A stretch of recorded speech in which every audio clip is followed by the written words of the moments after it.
It's the best of. You've been voting in all week, sending your emails. So here's the clips that you wanted. Karl Pilkington in the chair now. The talked about, the acclaimed Educating Ricky. Right, well, just in case anyone's new, doesn't normally listen. Yeah. Basically, I'm educating Ricky. Yeah. Do a bit of research in a week, find stuff, news, history, anything that's interesting. 3 stories, I give them a nice little headline. You take your pick. Yeah. Between now and 3, you're going to learn 3 things.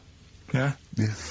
So, the headlines are, I'll be no buying one of them. Give us that again. I'll be no buying one of them. Nice, okay.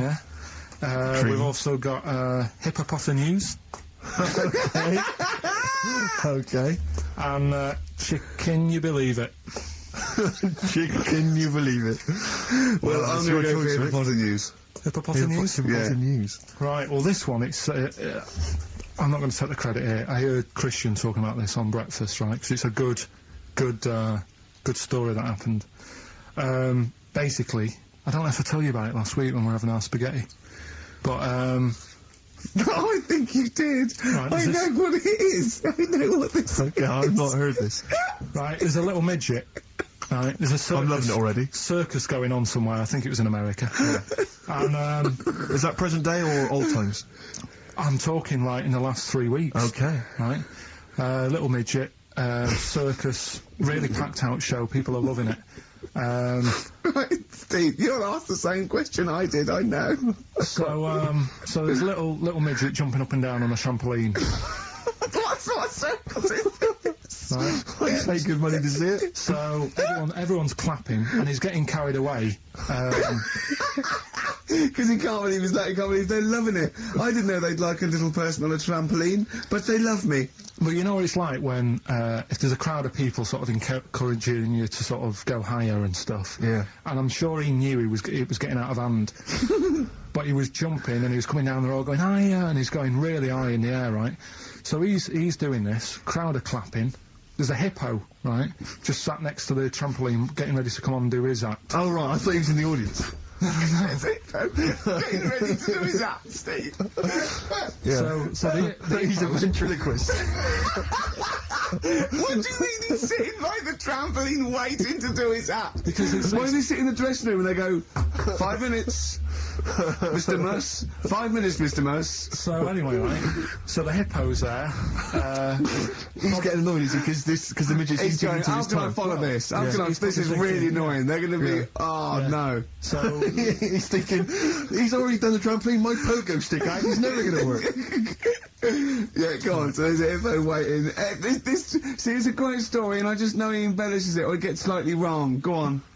So there's a midget jumping up and down, the hippo's getting annoyed. The crowd are going mad, crowd the are going midget's mental. loving it, can't believe his luck. Although you think, he probably knows he's dicing with danger. Yeah. So, next thing you know, they're all saying higher, higher. He gives it one big, like, heavy sort of landing on the trampoline, goes really high, but goes off at a funny angle. Oh. Hypotenuse. Okay. Yeah. And sort of flies up. Hypotenuse! Sure. Flies off at a funny angle. Oh dear. Hippo's there, swallows him whole. Crowd are clapping, thinking that's why the hippo was waiting there. Rubbish. Rubbish. It's not rubbish though. But no, maybe there was an accident in a circus with a midget and a hippo, but at no point was this hippo waiting to go on, going, come on. The midget flew off at hypotenuse and landed in the hippo's mouth and was swallowed whole. This is what you embellish it. That is great. And what's I that? have to say though, Rick, when I heard midget, trampoline, hippopotamus, I was thinking accident waiting to happen. Yeah. So, Yeah. maybe. I mean, It is that you should never put those three together. Never. It's a recipe for disaster. It's Everyone knows that. Midget, trampoline, hippopotamus. Are you mental? You're asking for trouble. Well, You know, when he told me it, he said, and the midget, he didn't mention the hippopotamus, and he said the midget went on, and soon he fell off, and the hippo ate him. And I said, sorry, what was the hippo doing there? He went, it's a circus. I've never heard of a circus having a hippo. What do hippos do? What can they do? You can't train them, can you? Aren't they, like, very deadly? They're huge, aren't they? You can't have a hippo in a circus. You're not thinking of Zippo. He's neither clown. Yeah. And it wasn't some sort of where Zippo was eating a midget and it's some sort of horrible sexual act. No, it was definitely. I heard it on breakfast, right? Oh, okay, sorry. No, it's definitely fact. Yeah, okay, right, okay, good. Well, let's play a record then. 4.9, I'm Ricky Gervais, with me Stephen Merchant. It's the best of. You've been voting in all week, sending your emails, so here's the clips that you wanted. Me and Karl went out, right? With me and Jane, Karl and Johnny and Gigi, wasn't it? Gigi, Is it important who went? No. Okay. But we're walking on the street, Karl was there though, and he can back me up on this. We had a curry, we were walking back, and this little funny homeless fella, didn't he? Mm. He, oh, I got to tell it before I go, didn't he? Yes. He came up to me, right? And he recognised it. And he came up to me and he went, oh! He said, I've just nicked 5 of your DVDs from HMV. And he shook my hand. He was so happy with it. And I went, right, excellent. He went, all I do is I just swing the bag over the top. Like that, when I'm going out. And he had a bag full of DVDs, didn't he?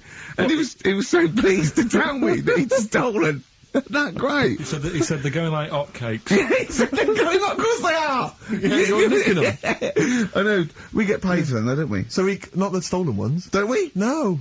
What do you mean? Did you sign them for him? I know you were, you idiot. What, so, he just nicked 5... Yeah. Well, you say he was homeless, was he? Well, he don't know, maybe. No. Surely, how would he have seen the show? He'd just walked past Curry's one morning. Dixon's. Yeah. Yeah, that's any Seen idea. a trailer for it, thought, interesting. I don't know if he was homeless, I didn't go into his home life. He shook his hand though, and... But he made Karl look smart, do you know what I mean? So, how does he sell them? Where does he sell them? Does he go to people and go, do you want an office DVD? They're not nicked. Yeah. 4 quid. Yeah, exactly. Are these stolen? No. No. They've still got the tags on them. Well, it's like those people who, you're those cab drivers that you'll meet at sort of 3 in the morning who've just got a car. Yeah. And just went out with a car. Yeah. And just, I'll pick people up and charge them. Yeah. I got in one once, I said to him, the guy just pulled up, I said, he said, I was in like, East London, I'm going back to, North London. I said, yeah, going to, Swiss Cottage. He went, sure, hop in. We set off, he went, do you know the way? I said, well, not really, no. I thought you'd know the way. You're in a cabbie on. He went, no, don't really know the way there. I said, have you got an A to Z? He went, no. I thought, well, if you're going to go out just on the, just winging it as a cab driver, two things, take a map and a torch. He didn't have either. He said, well, I'll probably get to Camden. I said, right, I'll direct you from there. Drove on for about 5 minutes, making conversation. About 5 minutes later, he went, do you know the way to Camden? I thought you knew the way to Camden. I don't really know the way. I thought it was... Oh. It was let me out. 4 quid. Exactly. And that's... I don't know who's got that sort of time on their hands, that they just think, it's 3 in the morning, I'm at a loose end. I think I'll go out doing a bit of cabbing. Wow. Yeah. Because your dad was a cabbie, wasn't he? Yeah, he was, yeah. Couldn't stand it, but it's good money. He was he wasn't like a chancer, though. What was he doing when he put that little Forrest Gump in a weedy bin? That was part of the cab company thing. They had to do like a charity event once a year, and he did it 1 year. Never asked him again. Tell us the story again. I'd rather not, because we got a few sort of complaints about it. Why? What did you get complaints about it? Because he put a kid in a bin, and it's not the thing to do. So. But we could use it as a sort of sobering lesson for people. Yeah, tell it like a, you shouldn't do it. No, yeah, but that's how I did it last time, but people still didn't like it. All the stuff I tell you, we don't take the mickey out of people on purpose. No. It's real life, isn't it? And that goes on in life. Yeah. My dad was saying that in hospital, though. Do you know I was in hospital? Yeah. He did some jokes about old people and that, and he said at the end of the day, if something makes you laugh, it's funny. Do you know what I mean? So, what you meant to do? And laughing's good for you. Yeah. So, but being laughed at isn't as good for you, is it? No, but there's probably more people laughing at one person, so if you balance it out, there's only one person who's upset and there's a bunch of people laughing. So, it's genius. Give me an example of that. Give me an example. Well, for instance, Karl Pilkington as he talks and the people listening. Yeah, no, give me an example of like, so, I can't, because again, that's what I'm saying, I can't tell you the story, because there might be someone out there who, this person might even be listening and think, I forgot about that and you brought it all back to me now. Yeah. So I'd prefer to leave it, but I think people know. Why did he put him in the bin in the first place? Because he was getting out of hand. What was he doing though? You see, I can't explain without... You can't, don't be silly. I prefer to leave it, honestly. What was he doing? Was he annoying him?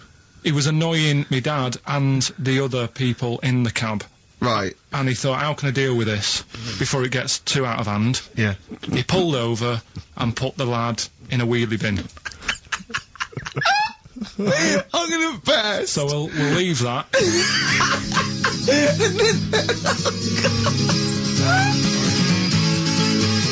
XFM 104.9. Ricky and I are on holiday. Obviously, it's Christmas time, but Karl is here in the studio. He's pressing buttons. All right, Karl? All right. What do you make of the first genetically modified baby? Oh. Are you worried about this? Do you know what did they do? What? Let me see what it says here. It Well, says, isn't it just choosing the, you know, eye colour? Well, this is the concern, isn't it? That in the future you'll be able to decide whether it's a boy or a girl, how intelligent it is, what it looks like, is it handsome, is it ugly? Obviously, no one will choose an ugly baby, and so on and so on and so on. And so it means that, you know, where will it lead? Where will it end, Karl? Are you concerned? I've thought about this a lot. What will us three look like in the future if they're being, you know, genetically modified beautiful people? What will we be like? How will we be considered in society? True, yeah. But we've talked about this before, haven't we? About the cloning thing. Yeah. That's a bit weird. Yeah. But I don't think it matters, because at the end of the day, right, you might look like some other kid, but it's the way you're brought up that will change your features and the way you are, you know, your personality. If you lie, you get a long nose, don't you? Well, no, but listen, right, because I remember when we, you know, I was growing up on this estate. This is gonna be good. Go on. No, it's not. It's just an example of how this doesn't work. Go on. So we don't need to worry, sort of thing. Sure. Right? Okay. So I'm growing up on this estate, and there was this woman about 4 houses down, right, who's a bit rough. All right. Didn't fancy her. Oh God, no. Right, but she had a Why? baby. Well, tell me about her first. I'm interested in this woman. Why was she? It was a She very. looked like a man in a dress. I mean, I didn't grow up in a posh house or anything, and I'm not saying that if you live in a bit of a rough house, you're a bad person. What does she look like? But anyone can Tattoos? clean up. Look like Tony Green with a fag on. They didn't clean up much, right? Oh. Which, even if you've not got a lot of money, you can still try and make a place look nice. Yeah. Right? But she didn't, and a kid used to take a horse into the house. Sorry. Whoa, Neddy. What do you mean a kid used to take a horse into the house? Where did he get a horse? Must have nicked it from somewhere. Must have Has gone. you seen a horse with it? No. What, is that from outside the saloon round the corner? Yeah, was it just tied up with a bit of leather? Right? Oh, that's great. Did Big Jake come looking for it? I'd been out. Oh. No, sorry, let me get this. This was before the lynching stopped or after. Where did he get a horse from? What do you mean he must have nicked it? His mum said, where'd you get that from? I bought it. All right then, but keep it out of the kitchen. I don't want you going Catlin rustling. Where did he get a horse from, Karl? And how long did he have it for? Was he leading it or riding it? Mum, open the door, I can't stop! I can't stop it. Open the patio door as well. Looks like we got us a runaway. What do you mean? I don't know, but the thing is they couldn't afford to buy one because they're not cheap. So I'm just guessing. Maybe that's wrong of me. But I think... He had a horse? Yeah, right. So that's why the family didn't have any money. They'd spend it on the horse. No, I don't think, that's what I'm saying. I don't think they would have bought it. So anyway... Yeah, it's wise to whisper, Karl, in case they're listening.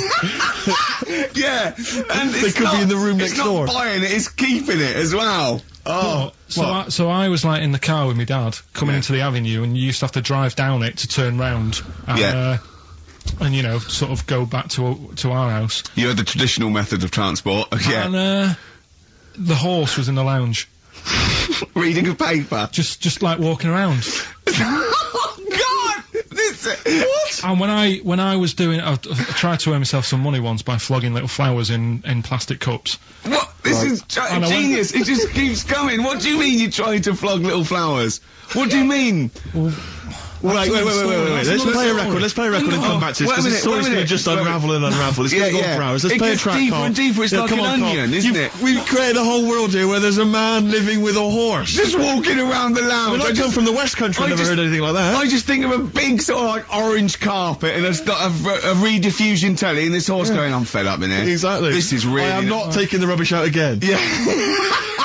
Right, play a record. Let's have Velvet Underground. We've got that lined up. Oh, yeah, the God. classic from the first album, I'm Waiting for the Man. Let's come back to the horse in a second. Little flowers in pots. What do you mean?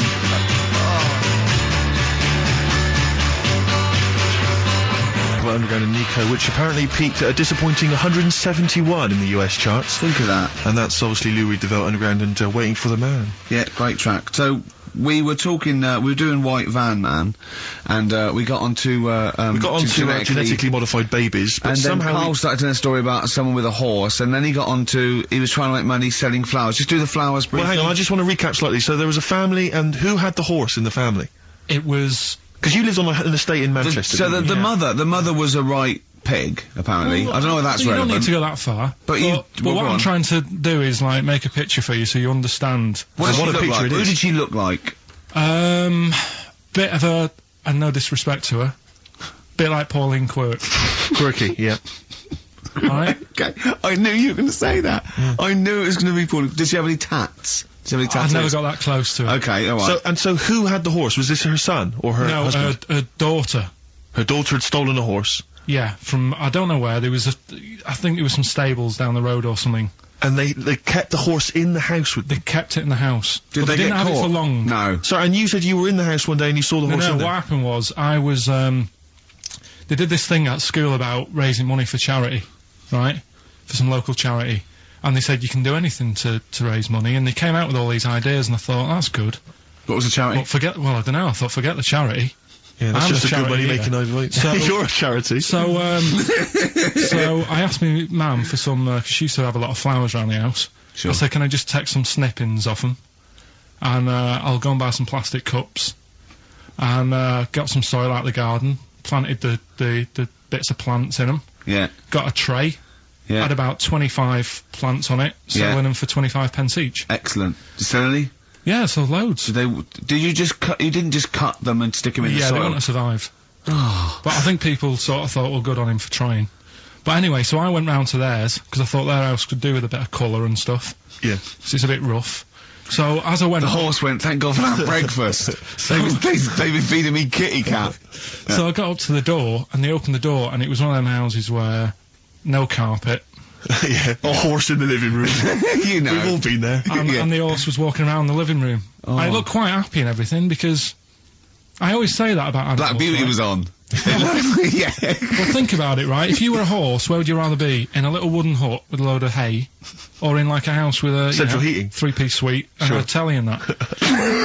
Telling you that! No, but I was saying this the other day, And an Atari. right? I was walking through London the Commodore other day. 64, Yeah. rubbish. Exactly. Walking through London with Suzanne, right? Yeah. And do you know, like homeless people always have dogs? And Yeah. she said, oh, I hope she looks after it. I said, that dog is happier than most dogs. Right. Because people always walk past and give it a pat on the head. Yeah. It's with its owner all the time. Yeah. It's out in the open, it's not locked up in a house. Yeah. It doesn't You know what I eat, mean? but other than that. No, it does eat though, they're always alright. So that's what I was saying, I think this horse was doing alright for itself. Do you know what I mean? Well, not many horses have got their own house. Exactly. For a start, yeah. But anyway, that's what That's what by we the were talking by. about. Yeah, so anyway, this family, who's a bit, what we were talking about, it was about cloning. Genetically modified kids Yeah. and all that Yeah. stuff, yeah. Right, now what I'm saying is, you could say, you know, right, Steve, you could have a baby, right? And Ricky could see it and say, God, I want one that looks like that, Yeah. right? It could happen, Rick. So, Come on, work with him. so you take it to your doctors, and I don't know what they do, they inject it with something or whatever, Yep, that's how it's done. Yeah. and get a little baby, and there it is, it looks the same. Now the thing is, you separate, you both go off and do your own things, Yep. right? Now, you look at Stephen, you look after your baby, Yeah. you treat it well, you give it good food and I'm a that, good dad. all the vitamins and stuff. Yeah. Ricky just gives it cheese, right? So then it changes its looks, it goes a bit fat, You know, he gets tired easily, and that sort of thing. Now, when this family... Why am I just feeding a baby cheese? Right, this family had a horse in their house. Yeah. They had a little baby, and my mum went round and said, "You're not going to believe this, but it's a beautiful looking baby," right? Yeah. And I was like, well, you know. And the weird thing is, it was a good looking kid, but as time went on, they didn't really look after it. And I'm not saying like abusing it, but it used to run around, it used to play out till like 10 at night. Yeah. It used to chase cars. Right. It was a bit... Did it have hooves? Yeah, no. Chase cars! Right. What sort of kid chases cars? Oh, God. No. Was it called Rover? The weird Did it catch sticks? It's Liam, it was called, right? Right. Now, the weird thing is, it was a good-looking kid, but as time went on, and all that, like, not eating properly and its hair was all patchy. It's not Liam Gallagher, is it? And chasing cars and that, and it became an ugly kid. It's definitely Liam Gallagher. And that's what I'm saying, right? You can clone all you like, but at the end of the day, it's how you brought up. Brilliant. Wow. Life. Wow. That was a hell of a point. Oh, God. But am I right? Oh, you're always right, Carl. I'm looking Gervais with me, Steve and Karl. Karl, why have you got a headache? You got a headache? Just a bit stressful because the moves on this week. Oh, you're moving house? Oh, by the way, the XFM listeners came round to my house and bought the futon and table. Did they? Were they happy with it? Quite normal. They were well happy. Yeah. Couldn't believe the luck with it. What do you mean quite normal? What do you mean quite normal? Well, it's always a bit scared, isn't it, getting people round. I imagine they were scared. Well, And were they excited to see you? Could they, I mean, they were, you know, could you tell that they were pretty pleased to see you? no, I don't think so. I mean, You're but- Karl Pilkington. yeah, but the fellas sort of, I mean, they brought the whole family round, which was a bit odd. Well, it's not often they get the chance to visit a living freak. Anyway, no, they were nice. They were And you're nice. moving now, yeah? He said he phoned me up today. You know, it was absolutely tipping it down. Right? He had to cycle in. Right? Because he said, because of the move, he doesn't want to leave his bike round there. Right? And he said, and Suzanne, oh, I can't say this in case he's listening, can I? He won't know. He said Suzanne's hired the oldest removal man in London. You should hear him. And the thing is, right, we booked him because everyone else happened to be booked out, but this fella's free, right? So he called up this morning. I've never spoke to him, but he was on the phone. He sounded about 90. Yeah. Can't think that he's going to have to do all the work. And the thing is, right, Cheap. it seems to be He only cheap. wanted some Werther originals. Yeah, Right, yeah. listen, it seemed to be cheap because it's £50 an hour. But how long is it going to take him? Yeah. Oh, that's So- genius. When's the move on then? When's the Oh, he's coming round. He came round today to bring some empty boxes, and he was struggling with them.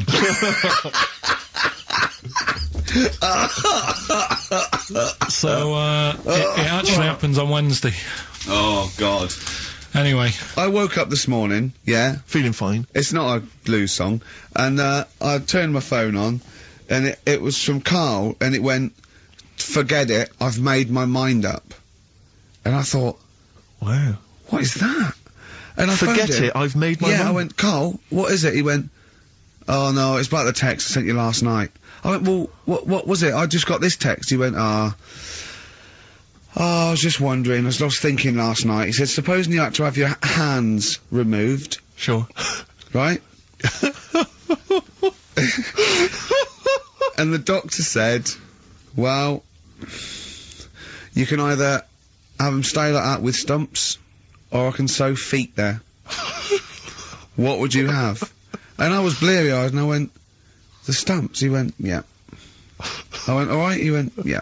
And then And what that- was his follow-up text to that? And then I got the text, it was obviously before it, and it went, and it was like quite serious. What would you do if surgeon not with your hands? Would you have stumps or the feet, right? Now the way, when I said he'd made his mind up, and I went the stumps, he went, yeah. I think secretly he decided on the feet, but was too embarrassed to tell me. there's a little bit of what would you do. Because But why did you think of this? Why did you think of this? Girlfriend's this come away, about? right? Yeah, no, that's not why you start thinking bizarre I'll tell surgery you now, devices. right? I'll let you into my little mind, right? Last night, I had some beans on toast, right? She was away, It's good already. She was away, she had some beans on toast, she went wild. Yeah. right? Now, I was stood up. I live on like on a high street, right? So I'm washing up. I'm looking out the window. First thing that had my attention is I can look into other people's flats, right? Yeah. And it was weird how all these different lives were going on. I was watching them, and everybody had the telly on and was watching Volcano, right? Which was on last night. Right. And I thought, oh, that's weird, right? I can see them all watching it. And there was like a little Chinese lad who was dancing around in some underpants. And then there's a little old woman who lives downstairs who was reading a book, and she's always reading a book every night. And it's like, I have a better life than her. And then there's like some sort of bouncer who's always getting ready to go out late at night with all the black on. He looks like a bouncer. So I was watching all this life going on. I thought, Did you witness a murder while you were doing it? Yeah. it was like that sort of Sliver film where that bloke had loads of tellies watching people's lives. So that was going on in my mind. And then I was washing up, and I picked up the plate, and I thought, oh, it's amazing, isn't it? The human body, the way you can just sort of, you know, I want to pick that up, and you do. Yes. And the way your hands work, right? You've got 5 little digits, but it's just the right amount to do what you've got to do, right? So I'm cleaning the plate. Sorry, Carl. Stop. It's just the right amount. Might be one of the most genius things I've ever heard said. I would love David Attenborough to phone you up and say, Carl, how do I word this about the evolution of the mammalian front limb? Just go, we'll just say it's the right amount. But it is. One Of course extra it would is. get in the way. Yeah. And one less would just make it that little bit more tricky when picking up a bit of a slippery dish. Sure, or buying gloves. Yeah. A slippery dish. So then I was thinking, right, imagine like going to the doctors and he's saying, yeah, everything's all right, your heart's good and everything, but Your art's good? What, your Larry's, or...? yeah, your heart, you're in good form and whatever. Sure. Yeah, it's good news. You know, I had Giano in earlier. He's not looking good. Yeah. I had Fat Swallow. But you're all right. But your hands need to come off. Right. Blimey. But That's bad. Like, I'd get a second opinion initially. But a better good news, I've got a nice pair of feet I can sort you out with. Yeah. And he puts them on, and then I was thinking, right, first of all, washing up, what would that be like? I thought, Steve. that'd be tricky. And then the second thing was, it'd probably ruin the sort of the shape of your jumper. Because you have to keep putting the feet through there. Yeah. And then I thought, but I could still cycle in Okay. to work. You could run in. Well, that's the thing. You'd be really fast. Well, that's what I was thinking. I thought I could still cycle because I could balance, and then I thought, but the only thing is I probably couldn't pull the brakes. Because of the little short things. Yeah. And then, like you, I thought, but then again, you'd run in half the time. So that's what was going on in last night. Right. That's what I was thinking about. So did you How ever... long did this take? Well, how long does it take to wash up? Right. Because I imagine you just being there for, like, all night. Probably 25 minutes. How long did the little Chinese fella dance for in his pants? He's always doing it. Last night he was at it for like 10 minutes. Just, yeah. And his girlfriend never sits in the same room as him. She's always sat in the bedroom. She's going, you dance in pants again, I go in next door. Well, she was in the bedroom. She's always in the bedroom, sat on the floor, on the mobile phone. Right. All the time, yeah. It's weird how people's lives are just like, it is like that Groundhog Day thing. It's like, you know, he's jumping about in his underpants. The old woman's sat there reading a book. Yeah. And that's what got me thinking about my life. Do you think she ever Are goes... you sure she's not dead? Every time you look down there, she's just flicking through it. She's just reading this book. The pages never turn. She never seems to finish it. She never moves from her chair. Are you sure the Chinese Her girl's cats going... are dead around her. I'm going into next door again. That little Yeah, round-headed the fella's smell. looking in. He's looking in at me. The bouncer goes, don't worry, love, I'll go and beat him up. But he's always true. getting ready. That's true. They see you staring at him, washing up, going, I could have feet here. And they get scared. The old woman's dead. Oh, Carl, dear. can you tell us roughly which neighbourhood you live in, so that we know? It's central. Central, is it? Yeah. Yeah. Wow, imagine if that little... Was he a Chinese fella, did you say? Yeah. Imagine if he was listening now. I'd love him to call in and explain his actions. Well, he might be on some other radio station talking about a lad who's always washing up and looking at his hands in a mysterious way. Yeah. But do we know this doctor this doctor that would go, well, all right, Karl, you can either leave them as stumps, or I've got every little pair of feet. Why, I mean, I told Jane this, and Jane went, is that the only choice? Could you say, could I have some dead man's hands? Have you got any, where'd you get the feet from? Where'd you get the feet from? Can I have, what would you rather have then? Human feet, or monkey paws? Well, I mean, that wasn't an option last night. That if the doctors said... No, it wasn't an option last night, but don't forget, it's in your head, Karl. This didn't happen. No, but I'm just saying, at the time, that's all the doctor had to offer. But you know, it's your head, you can go anywhere. No, it wasn't a real doctor to offer. It's in your head, you can go anywhere. You're not trapped. Yeah, but if you can do anything, then you'd say we'll sort us out some other hands. Fair point, that's fair record.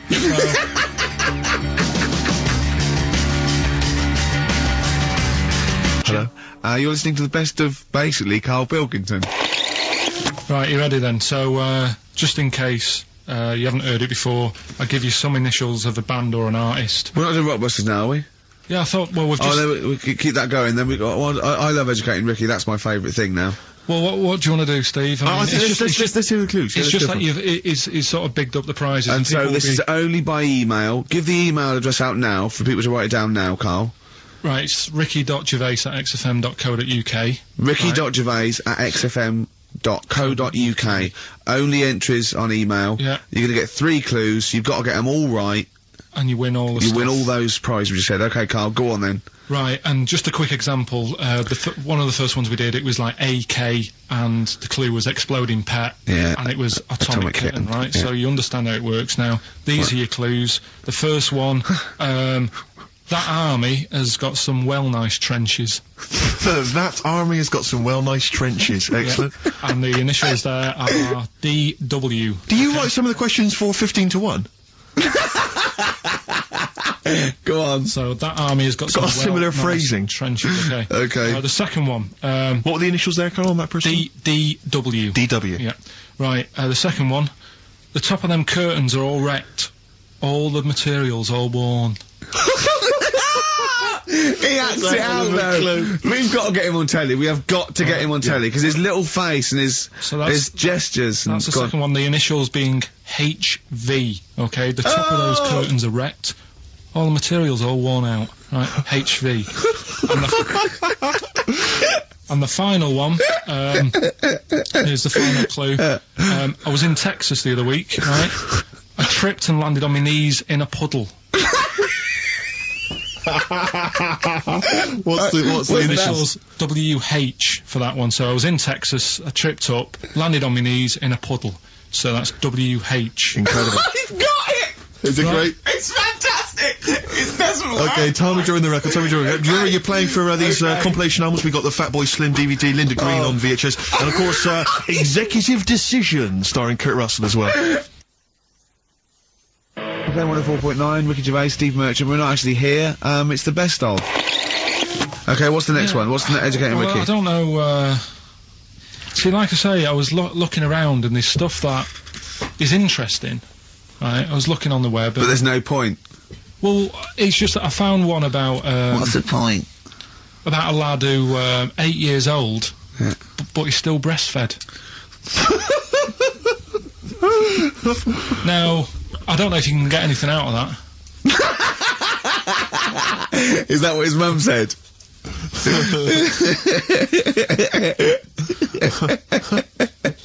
So, what do you mean I don't know if I can get anything out of that? You don't need to. No, it's just that, you know... Where did you read that? That was on the internet.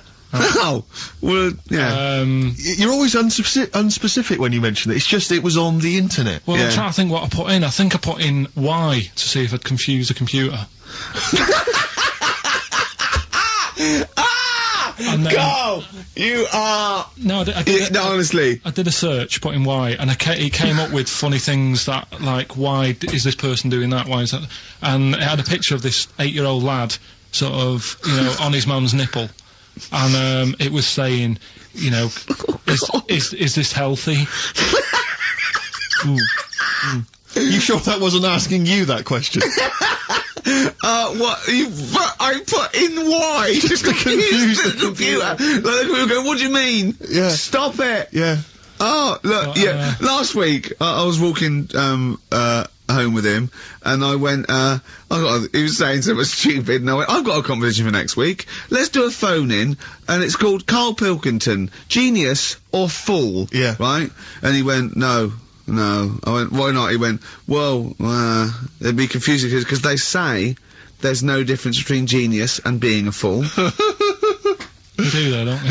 No, but it's rubbish, and people say there's a fine line between madness and genius, and, you know, it's a ridiculous soundbite. They don't say there's a fine line between a genius and an idiot. Well, the people who do are idiots. Yeah. So what would you do there, though, just to sort of wrap that little thing up? What would you do? That lad loves his mum's milk. What are you asking me to come up with? No, I'm a just... title for the story? No, it's just what would you do? Right? What do you mean, what would I do? Well, it's causing a bit of a problem in the area, right? What area? In America, I think it was. Oh, America are a problem, are they? George Bush is worried about this kid who's breastfeeding at 8. Imagine it like this, right? Right. No, so, Karl, what are you asking me?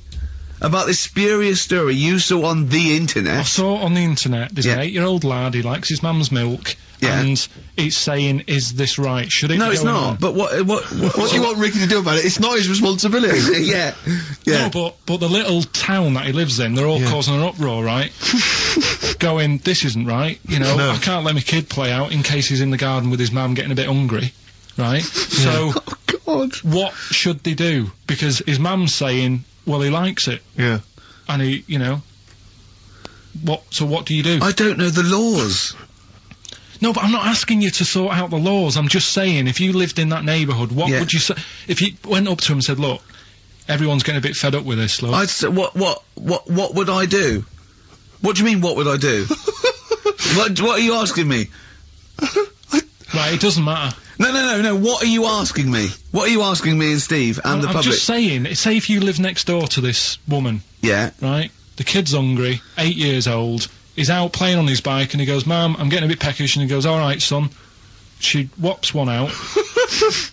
And he starts having his milk, right? You live next door, you're putting your washing out, and you see this going on. You're getting a bit sick of it, because it's gone on for months. 8 years, I see. Why is it your business? Why are you such a nosy neighbour that you're concerned? What would you do, Karl? Let's turn it back on him. Yeah. What would you do? What's your solution? What would you do? Well, I thought I'd say, right, why are you doing this? And she'd say, because he likes it. And I go, alright then, put it in a bowl first. Genius. And you think that would sort that out? No, because I was thinking about the whole thing, right, and you do that when you're a baby, and everything's alright, innit? Yeah. No one bats an eyelid at a little baby having a bit of milk from its mum's breast, right? Yeah. You'd almost say it was natural. But you grow out of it. It's like, you don't see. It got me thinking about things you don't see. And you don't see... Did you put this into a computer? Show me things you don't see. What else don't you see? Well, you don't see, like, an old man having a Twix. You never... Oh! So what... You know the terrible thing about all this, Steve, is he's right. You don't see an old No, man I eating a know, Twix. that's a terrible thing. So what they have got, right, they've made old man toffees, haven't they? They've come up with Werther's. Is that a song? Oh, God! You don't see it. So they've got their Werther's, right? Yeah. So, look at him! You think he's giving a lecture at Oxford? it's not going anywhere. No, go on, sorry. Go on. I'm just saying, Right. you grow out of things. Yeah. And the old man, I'm sure when he was a kid, he'd have a Twix. Yeah. Now it doesn't look right, so he's having... It doesn't look right! So... Right. I don't think Werther's originals were specially designed for old people. I think they were sweets that just happened to have been made for years. That's why old people eat them. Yeah. They didn't go, hang on, there's a market here. I've noticed old people aren't eating Twixes. Quick, let's make some old man sweets. But the little advert, he gives it to his grandson as well, doesn't he? He goes, I have a Werther's original. Now, I think it cuts, though, before he throws it back in his face and goes, get me a Twix. Did you see the stylish? You've been voting in all week, sending your emails. So here's the clips that you wanted. You've got a real problem with Rick Waller, haven't you? I just, And he's probably he turns my stomach. I know, but don't... Because he's don't say arrogant that. as well, though. Exactly, That's the problem. Don't explain to people that... No, you he know, is a bit arrogant. It's his whole thing that it's the whole package, so to speak, that you don't Well, there's another thing in this quote, because it's not just the fact that he eats too much. He tried apparently to lose some weight, and he said the first month I lost 11 pounds, the next I lost a stone, but in the third my body did somersaults and I put on 9 pounds.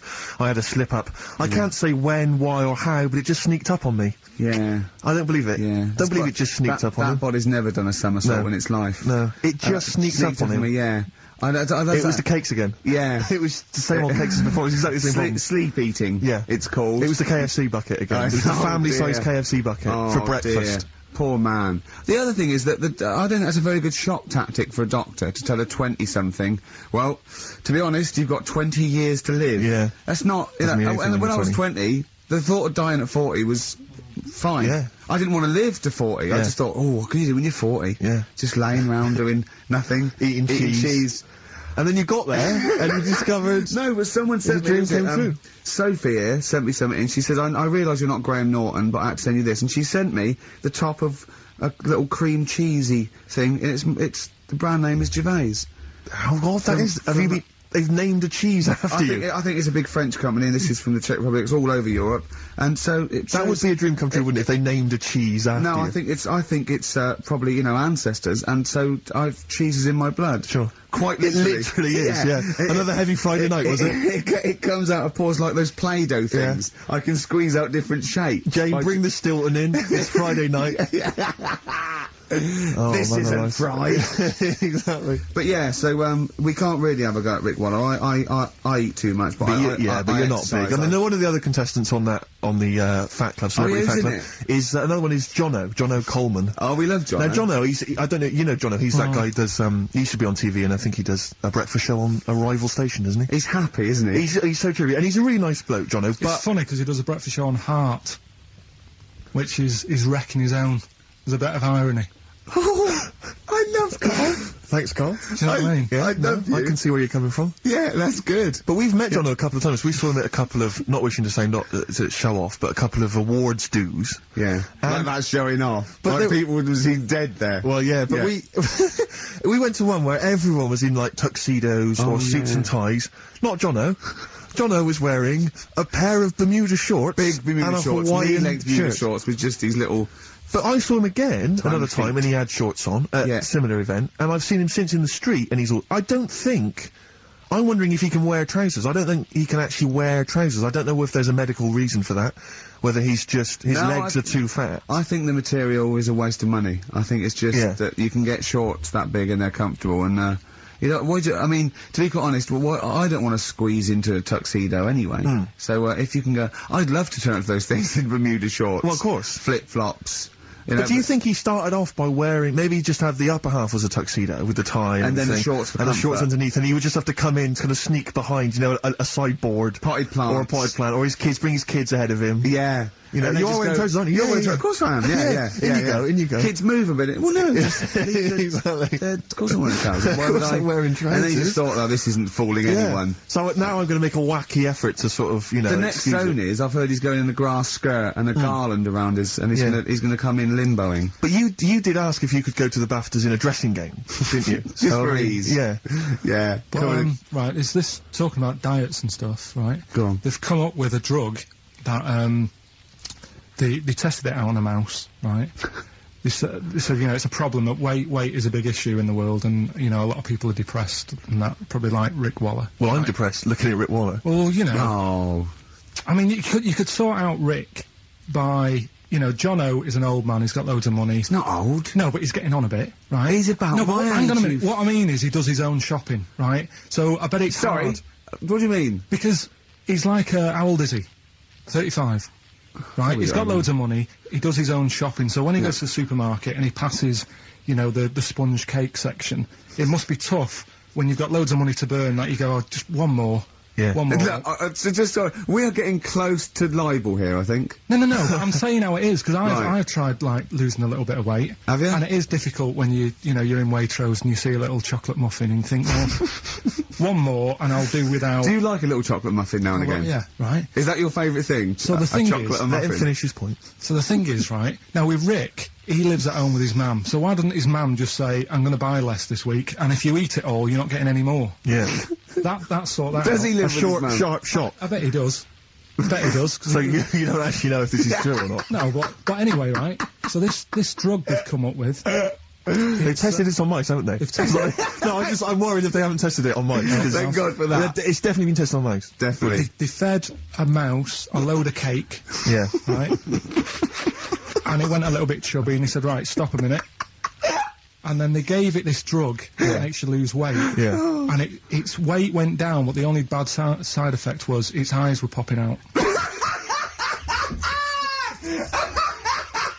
Well, that seems to be fine then. Let's give it to Jono. There doesn't seem to be any problem. Oh, yeah, Rick should get some of that. Hey, Struth, Doc, look at these. Oh, Jesus, Jono, your eyes are popping out. That happened to the mice. Sorry? That happened to the mice. But what would you do you mean? That's the option. But What do you mean that's the option? So I love the fact that your choice is either be like a fat, happy man who has the odd sponge cake, or a stick man with eyes on stalks. I mean, Steve's chosen that. All right, calm down. Oh, I sorry, thought we were mate. slagging off Rick Waller and Sorry, fat mate. people. Sorry, Let's mate. have a go at the fat people before we start sorry. on me, Rick. Yeah, no, I didn't. I Do you know forgot. what I mean? It's like... Yeah. Because I got some issues, body issues, I you know. know. But I mean, Rick Waller's grotesque, you know. Yeah, sorry I'm about just that. a little bit weird. I mean, do you know what I mean? Yeah, should we play a song? And Well, I'm sort just a little bit offended. Alright, XFM 104.9, Ricky Gervais, Steve Merchant, Karl Pilkington, not here. It's the best of. You've been voting in all week, sending your emails. So here's the clips that you wanted. So let's take us back a few steps, Karl. What's the story? Right, so I did some research, right? Let's just recap again. There was a guy you read about who had his head chopped off. He was guillotined. Yeah. He had said to the people around him, Count my I am going blinks. to blink once I've had my head cut off to so show the that brain life, can still... or the brain Yeah. can continue to work after, Yeah. Yeah. death. Okay, so yeah, we queried that. So you weren't having any of it? Well, no, possibly for a few seconds till the oxygen stops being fed to the cells because the blood has drained away. But, you know, nothing spectacular. So Right, go on. well, along the similar sort of lines, right? This is quite a few years ago. This fella sort of upset the royal family doing something, right? So they said that this isn't good. Wasn't Ben Alton at that Jubilee thing, was I it? can't remember what it was, and they said, right, That was terrible. we're gonna cut your head off. You know, you gotta show people like you can't be doing what you've been doing. What was this, the 1970s? What did you say a couple of years ago? You mean maybe sort of... Was it the olden days when the Ages phones ago. weren't very good? Ages ago. Yeah. Ages ago, sure. So yeah, fair enough. Yeah. So Very philosophical. Yeah, imagine that when you watch this. Cut your head off. This Yeah, was fair enough. literally ages ago. Yeah, exactly. Yeah, go on. Simon Sharma's History of Britain. Yeah. Oh, So- and even before that, which is yonks before, when it was all mental and different. Sorry, Karl, go on. So he's having his head cut off, and he's resigned to it. it's the day before. He's kind of got it into his head now that I'm not going to have my head much longer. Sure. So he said, let's make use of this. Yeah. He said, I wonder how long, like, the body can stay alive without the head on it, right? So they were like, oh, I don't know.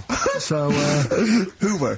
so The jailers? whoever he was asking. These jailers with one eye. Yeah. Get that cunt. So he said, look, No, wait a minute, I've got an interesting scientific experiment, jailer. Well, Yeah. fair enough. What is it? so, he said, what I want to do, right, he said, you know, surely it's my last right, you know, I'm gonna be dead tomorrow. Sure. So, let's He do a didn't draw test. it out this long, did he? Yeah, he said, let's test this out, you know, he said, do us a favour.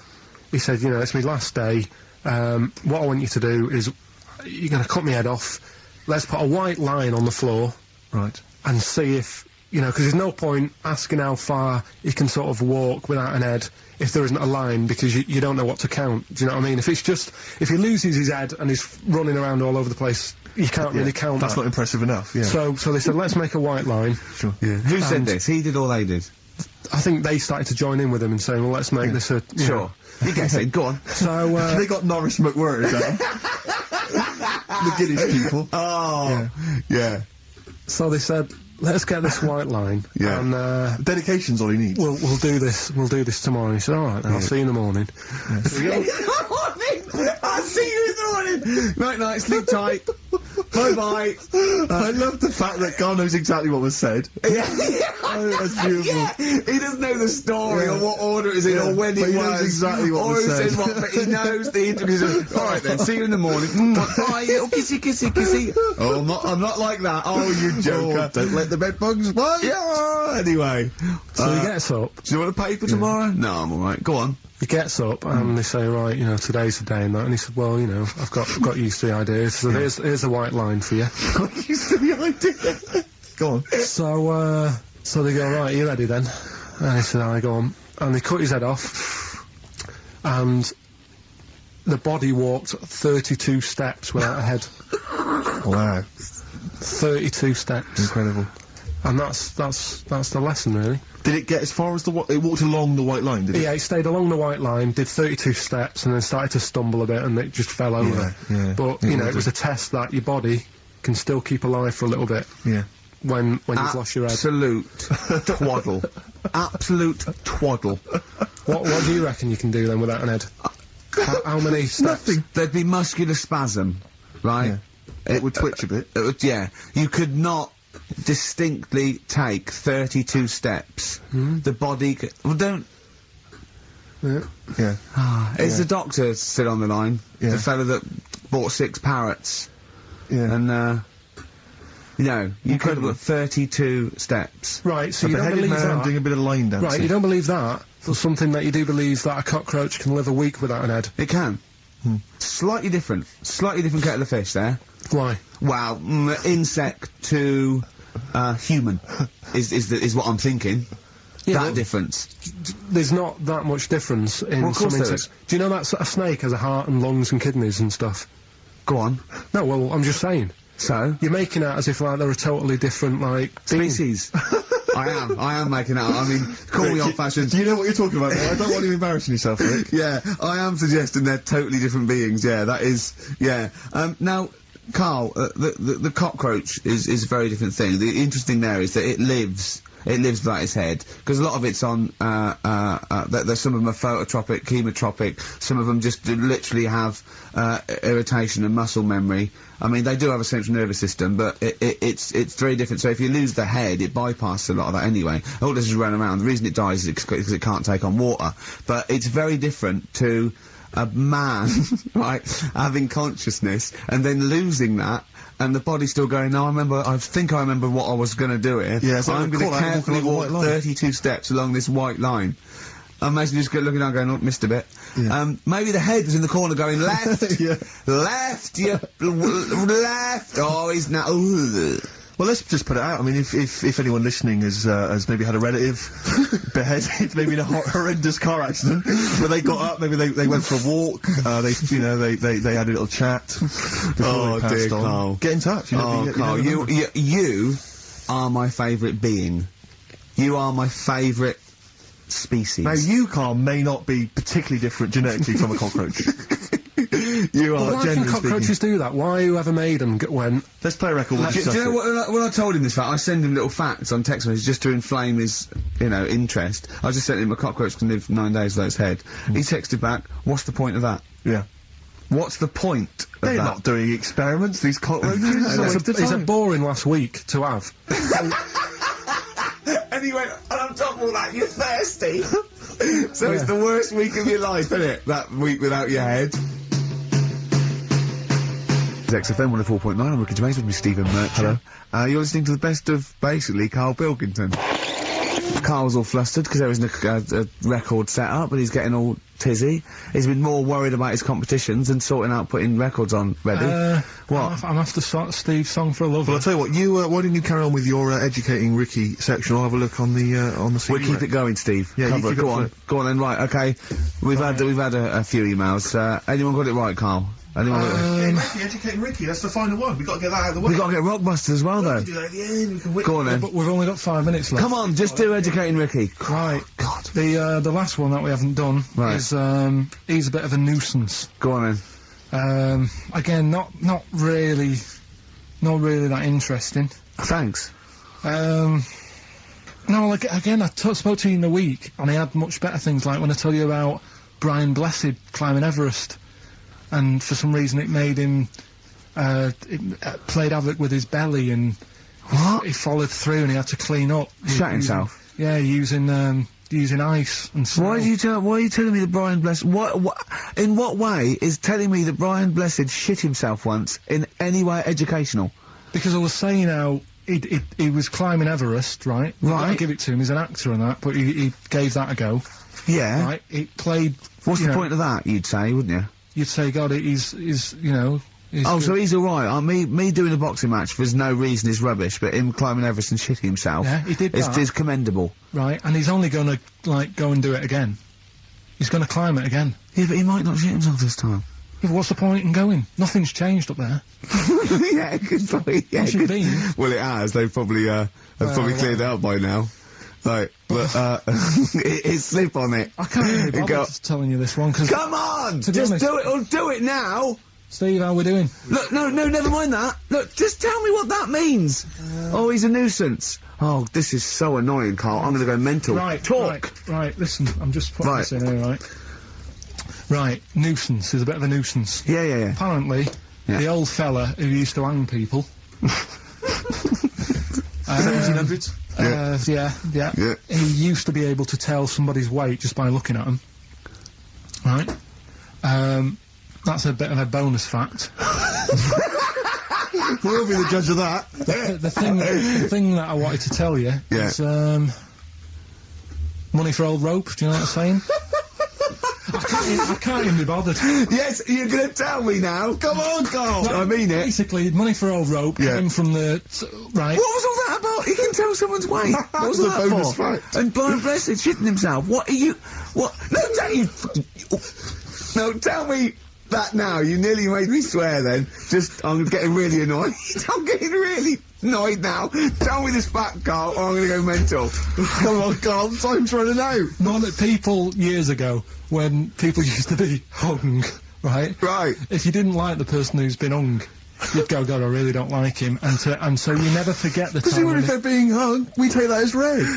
Yeah. So they never forget, afterwards, to get the hangman to get the rope and to cut it up into little pieces, and he'd sell them. He'd sell the little pieces of the rope to people. And See, Carl, that's the most interesting thing, if it's true, that you've come up with. Right, okay. And so so they sell the rope? They sell the rope, and it's money for old rope. Money for old rope. Meaning, like, you know, God, it's easy to make money, that all I have to do is cut it up and sell it. I'm cynical. I'm not so convinced Listen, now. we're really tight, we haven't even got time for a last joke, we've got an ad break and we've got to give out... Okay, give the answers then. This is Right. ridiculous. So, Steve, on. do you want to pick a winner? I've got a winner when you give us the answers. Okay, so the first clue was, that army has got some well nice trenches. Yeah. That was DW. Who's that? Dandy Warhols. That's brilliant. That's brilliant. Alright? It's good, yeah. The second one, the top of them curtains are wrecked, all Yeah. the material is worn. Yeah. HV, that's Holly Valance. Oh, he got a phone call for what was saying, I haven't heard it, and he was talking to her off air, and she went, what is it? Someone says, oh, them curtains. She went, oh, right. He said, you know the thing around the top of the curtain is a palmet, not a valance, and he went, cut her off. Yeah, but my auntie's always making balances on everything. I'll tell you about that next week, right? I'm looking forward to that. Right. Is this the one that farted for 5 minutes? Yeah, the very same. Yeah. Right? So, we'll talk about that.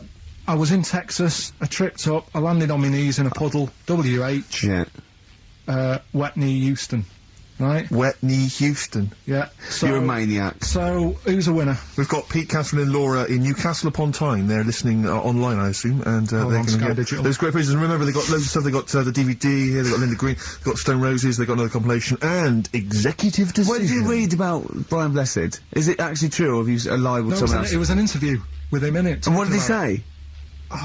Come on, what did he say? He said I climbed Everest and I played havoc with me belly. Let's talk about it next week. We've really run out now. Oh, you're a fool.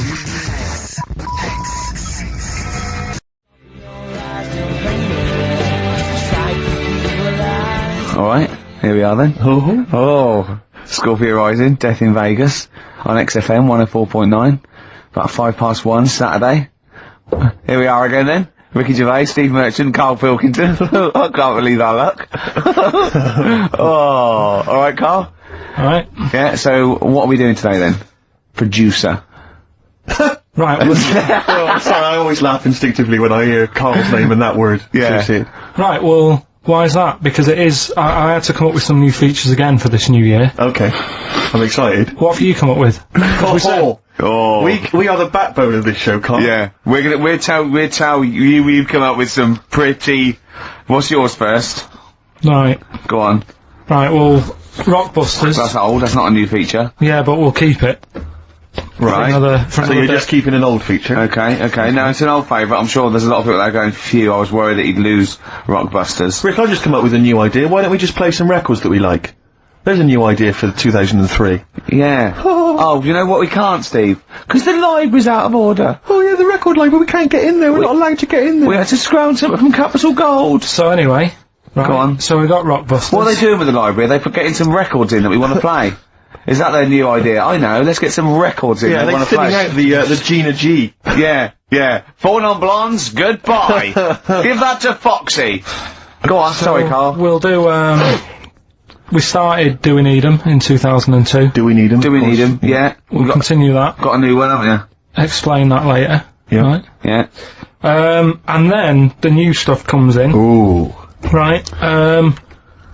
As always, I like to sort of get words and tweak 'em and stuff. Sure. Yeah. So I was thinking of either doing something with, there's a lot of weird rituals, isn't there? A lot Right. of weird rituals. Yeah, there's weird stuff going on around the world. There is, yeah. And I was going to tweak that to rituals. Okay.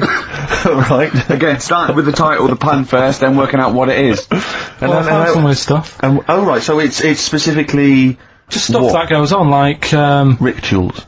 there was, Most of the weird stuff I've heard about happened to you in Manchester in your early years. well, in India, apparently it's good to have a flat head. So the, Again, just flirting, just bordering on the racist, but never really gets there. Always. Well, go on. because there's no intent. There's no hate. It's just clumsy. It's just stupidity. Yeah. exactly. Go on. What do you mean? What do you mean? It's good to have a flat What head. do you mean it's good to have a flat head in India? we'll talk about it later. Brilliant. That's rituals. So You've you're hooked having a few that already. people. You've hooked a few in. Go on. Alright, so we'll have that later. So it's hold on. essentially like educating Ricky, only it's specifically about rituals. Is that strictly speaking what it is? Okay. suppose so, but then again, you could say radio is all the same because it's people talking. Okay, Karl, brilliant. Brilliant comeback. Yeah, So- brilliant comeback. Not all talking nonsense though. Well, So that's where we're different. Go on. also, right, I like teaching you stuff. Yeah. And you've done well. So what I'm thinking is, rather than just touching on a topic, sort of giving you a few bits of information on one See, topic. this is what I'd like to do, because the last thing you taught me, I remember, was there was a blind girl, she hit her head and she could see, and that's all I got. Yeah. So if you could go into that a little bit more, that would have been educating me. Well, today we're featuring stuff on World War 1 and 2, right? Oh. So that's that little title for all this little thing is, what do you think of that then? What do you think of that then? Play a record. So that's Rick, that. can I have just sort of a joke? Go on. What's the similarity between Lord of the Rings and this show? They're both rubbish.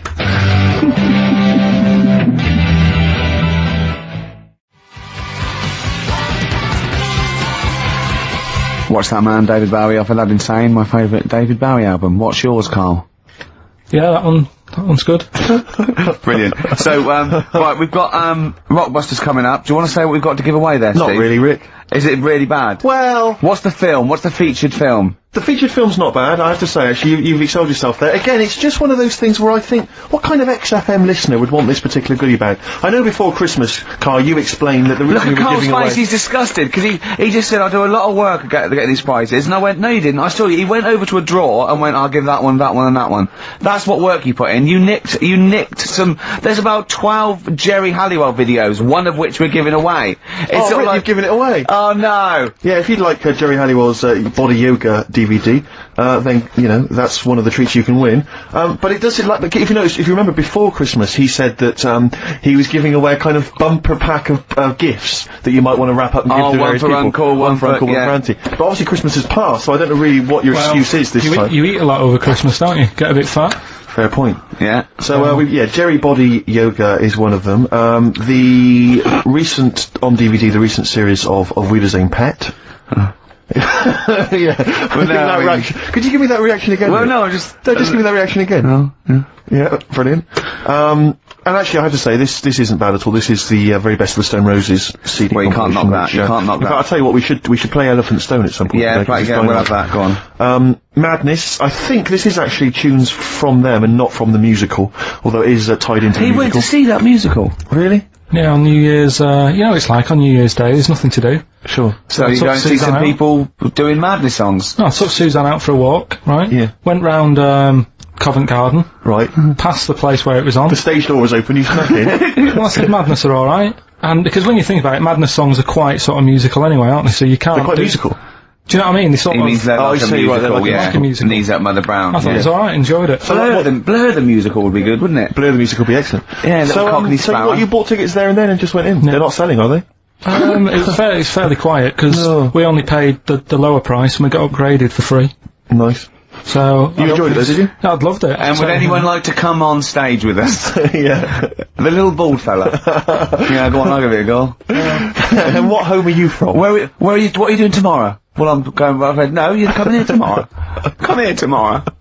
Is it not doing well? That's a disappointment. I don't know. I mean, it was New Year's Day, so maybe that's why it was quiet. Okay, well, if anyone hasn't seen this or didn't receive it for As Bono Christmas... said, all is quiet on New Year's Day, Karl. Yeah. Also, we've got the giveaway Minority Report by I like that. Steven I enjoyed Spielberg that. with Tom Cruise, which is on VHS. It's a good rip-roaring sort of film, It's not bad. That's probably the best thing we're giving away, but as I say, we can always leave some out if you don't I'm want... arresting you for the future murder of Sarah Marks. Yeah. Brilliant. That's the sort of excitement and drama you'll be getting in it. It's not brand Little new. taster there. I got that off Paul Anderson. He said there's something to watch over Christmas. So you've actually watched this already? Yeah. Alright. I've rewound it. That's probably added No, to it, you though, have. isn't it? It's touched by the great man himself, Karl Pilkington. And it's alright, I'd say. It's worth a watch. Yeah? Yeah. Do you want to give us a quick film review? Just give it a wipe down there, maybe some tripe on it. Bit unrealistic. Sure. Bit unrealistic. Yeah. Genius. A man who finds people who can see into the future. Whereas our house, that really happened. Yeah. God. Anyway, prizes giving away. What's the competition? It's Rockbusters. We're doing Rockbusters. We're still doing Rockbusters. Oh, well, look forward to that. Do that in like 15 I need minutes. a bit of Coldplay first, I do, honestly. Really? Yeah. Oh, beautiful.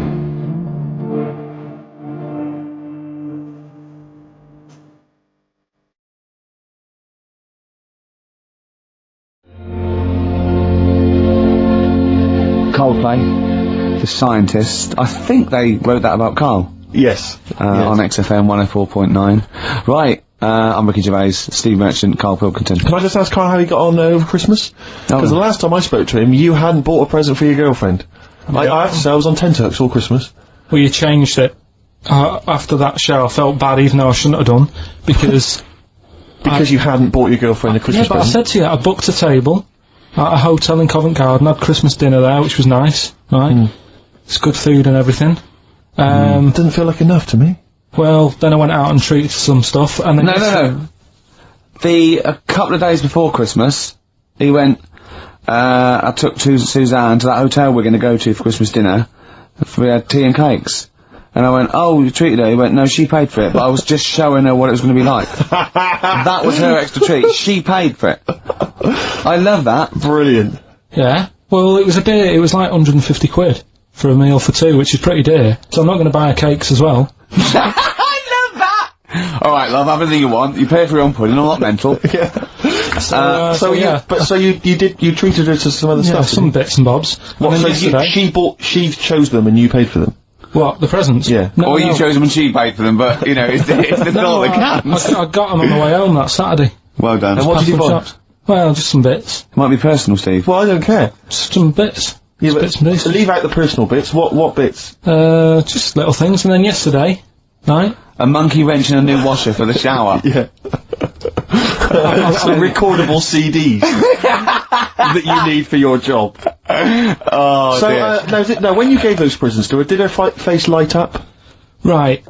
I don't want to tell you what they were, right? But she wasn't that impressed. You're going to tell us what they were now, tell us what they are. You even know what they are, she told you. on Christmas Day. Hold on, wait a minute. But it doesn't matter what they are. It does matter what they are. It doesn't. It doesn't does, Carl, it's you, mate. Of course it doesn't matters. matter. Oh, God! Have you just remembered? Yeah! Right, but there's no need. I've got to tell him, Carl. I really want your permission, because I don't want to be I know it's not, but we know it's not that embarrassing. It's really quite sweet. Yeah, but in a way, right, the way I look at it is, right, Christmas, even when I was a little kid, right, is not... Please let me tell him, Carl. Well, let me just tell you first, though. Oh. Let me tell you why I didn't go all out on the whole present front. Alright. Justify yourself. Right? First God. of all, I've covered it up since then anyway, right, with that present, because I bought her some shoes yesterday, and she did say, I'll give you the money for them, but when I get home I said, it's alright. I said, you can have them, right? So not only did I buy her some food on Christmas Day, I got her shoes. She's probably had a And then you treat you like a horse. Yeah. It's not like, yeah, there you go, there's your shoes, there's your food, right, bed down, see you later. Yeah, but what I'm saying is I she's have done... fed and clothed Yeah, her. did you comb her hair? She's done well this year, right?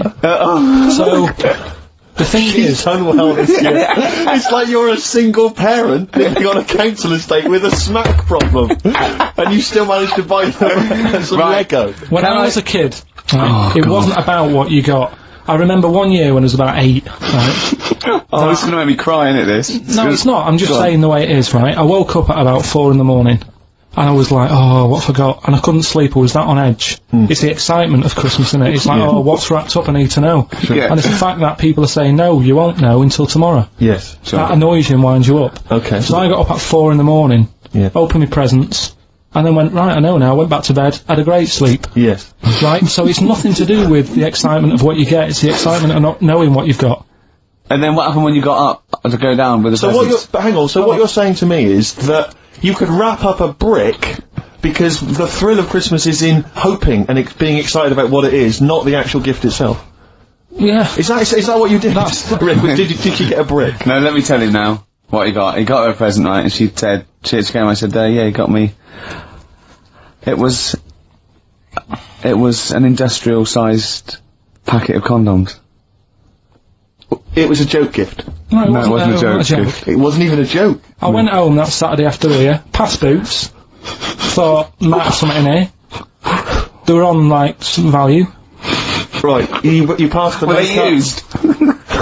Right, but anyway. The makeup, you passed all the other... Past the Feminine makeup, stuff. past the lovely vanity cases, the foot spas, Exactly, yeah, the bathroom Oh, hold products. on. How much are these, love, for 100? $4.99. Yeah. Do I get them reduced if I buy in bulk? So how many did you buy? What was it? I don't know, probably about 100. Right, okay. And is she allowed to use those with anyone? Did you wrap them? Can she just go out and have a wild Well, you time don't need with to wrap, they're already wrapped, aren't they? Oh. And then what did you say when she opened them? I'm No, just- wait, Carl, what did you them? Right, play a record and we'll come back to this. You're worse than my father, that's genius.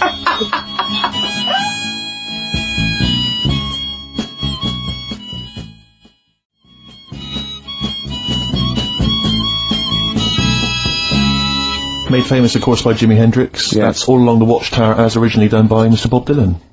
On XFM 104.9. So, Carl, just take us through the moment where you gave this gift. Firstly, So you went into Boots, right? You thought, alright, 100 condoms. Brilliant. Okay. Did you wrap it I up? don't know if it was 100, probably 80. Right, okay. Yeah. Right? You don't want to go mad, do you? Wrap them up. I'm just resting easy knowing that he's not trying to breed. Right? No. Yeah. So, I got her them. I got her, Grease on DVD, because she's Okay. always watching that. Yeah. Right? Yeah. So just think of when her mum said, what did Carl get you? Some condoms and grease. I was going to say, I'm glad he said on DVD. And, she was surprised anyway, right? Because Yeah, I bet she was. no, when she got she was thinking like jewellery. no, right? That showed her. That surprised you, hasn't it? Alright? So hang on, wait a You minute. thought it was a holiday, didn't you? Yeah, look at your face. You don't know me at all. So hang on, so did you give these on Christmas Day? Right, what happened is she got in from work that Saturday, right? And I said, look under the tree. Knackered, at least it's Christmas. Yeah. At least I'm going to get a little bit. I said, look, you got some stuff under the tree, right? So, did you give her a sugar lump? Right, she was really chuffed with that. But she said, she was a bit puzzled because I didn't know we had any wrapping paper, right? So I ended up using wallpaper. You didn't take it off the wall, though? You had some... No, it was some left over, right? So she said, why have you used wallpaper? I said, well, I didn't have any paper and you were getting in a bit and I wanted you to have a surprise. So she said, can I have a feel of them? I said, no. Presents. She thought, right, I've got the right thing. Yeah. Right. And then Christmas Day, I said, no, don't get carried away. It's nothing really good. You know, we said we weren't going to buy each other much. So there you go, open them. Yeah, go on. And, Can I just ask, had you received your present from her yet? Yeah. So what had you received? What did he have? Had some shoes. Nice. Right. Getaway game for PlayStation. Nice. I'm just totting up the value of this. those, Go on, yeah. And just also think about how much fun and pleasure you get from them. Yeah. Although, of course, condoms I can see Well, see the appeal. Well, right. Okay, so yeah, I think but I can... also add to that bit 150 quid for a meal. If you're going to start totting up, 150 quid for a meal. I bought some shoes, 72 quid. Yeah, that was after the event, though. Doesn't matter. Alright, so you received these, dare I say it, thoughtful and nice gifts. You handed over the box of condoms. They were wrapped up. She unwrapped them. Yeah. Go on, take us through it. Walk us through it. Well, it's not something you play with on Christmas morning. Oh, God. Oh. But when she opened What did them, she what say? What did she say? Well, I wrapped them twice as well, so she thought it was something really good. Extra Like, protection. Right. And, So she thought it was something really good. and then The disappointment would be doubled. Yeah, go on, yeah. then she just opened it and went, oh yeah, so what's on the telly? And that was Cool, that. ungrateful. That was What an ungrateful woman that is. that. Well, if you got stuff. Fancy not wanting I told her. a box of economy condoms from Boots. I said to her about the thing about, you know, it's all about the surprise and that, innit? Yeah. You explained that to her? Yeah. What, after she'd unwrapped it? Yeah. And she was alright about it. Yeah. She understood. Rick, you know I suggested to him that he buy his girlfriend a gift. I'm worried I've done more damage to the relationship by suggesting that than if he had just forgotten. Next time you've got to go shopping for her yourself, Steve. I think I might do. You've better go shopping for her yourself. I'm glad it's all over though, it's mental. Yeah. It annoys me, the whole thing annoys me. And she knows that as well. Yeah. She should know. What, she still insists on having Christmas once a year? Well. Wow. I'm you know. No, but, well, anyway, what did you get? I can't think what you bring to the relationship, Carl. I don't know what it is she's getting from you in this relationship. It's like she's doing all the work. Well, yeah. 80 times. Oh God, Carl! I love it. You're brilliant. I know what she's getting. He's the. What though? He's not thoughtful. No, but he's thoughtful. He's the best he can do with the brain he's got. Do you know what I mean? Right. He's doing his best. He's absolutely doing his best. There's no. He's working at the limits of his powers. Do you know what I mean? Though he's done as well as he can with what he was given. Sure. Yeah, and that's admirable. Yeah. It's like, I think he's done better than you'd expect. I bet his teachers didn't even think he'd get this far. Do you know what I mean? What, find a girl? No, well, yeah, a job, a girl. Yeah. Do you know what I mean? Clothe himself. He's done really well. What do you think, Karl? Do you think you've done well? I think I've done alright compared to some of my mates. What are they doing now? Probably not that much. Do you know what I mean? Mrs. Matthews said I wouldn't be an high flyer. I think I'm doing alright. Yeah. Do you know what I mean? I have a holiday every year. Got somewhere to live and that. Yeah. Got a new flat, haven't you? Yeah, so where are they then, the condoms?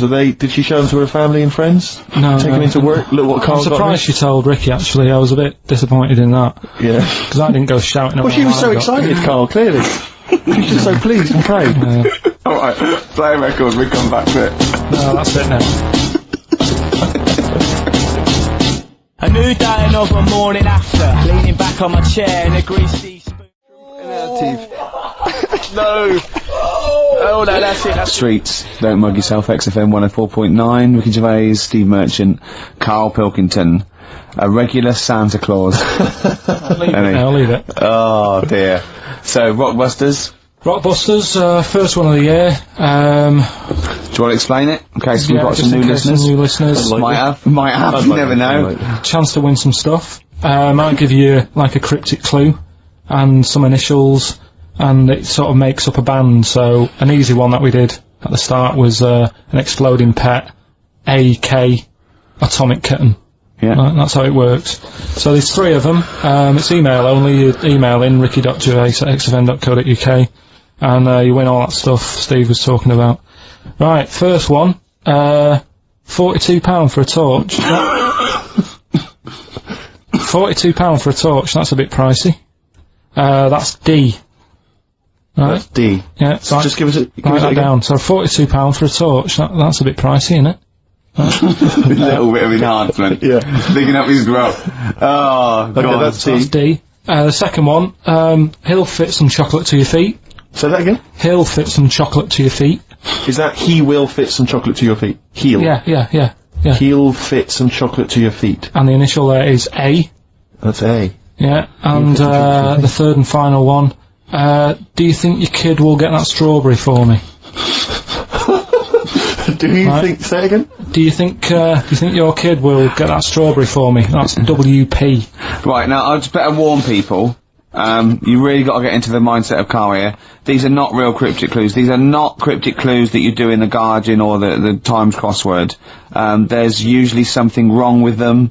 It is usually, what's the word? Completely change the word in order to make it fit. Yes. Often. So just be careful. Don't be surprised. Exactly. Okay. Do you want to give us them again very quickly? Alright, first one, 42 quid for a torch. That's a bit pricey, isn't it? Alright, that's D. Second one, he'll fit some chocolate to your feet. Can't think of anything. I can't think. That's A.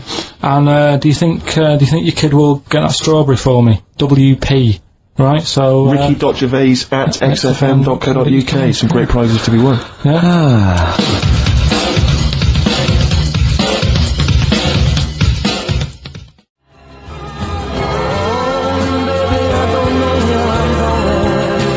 Richard Ashcroft, Science of Silence.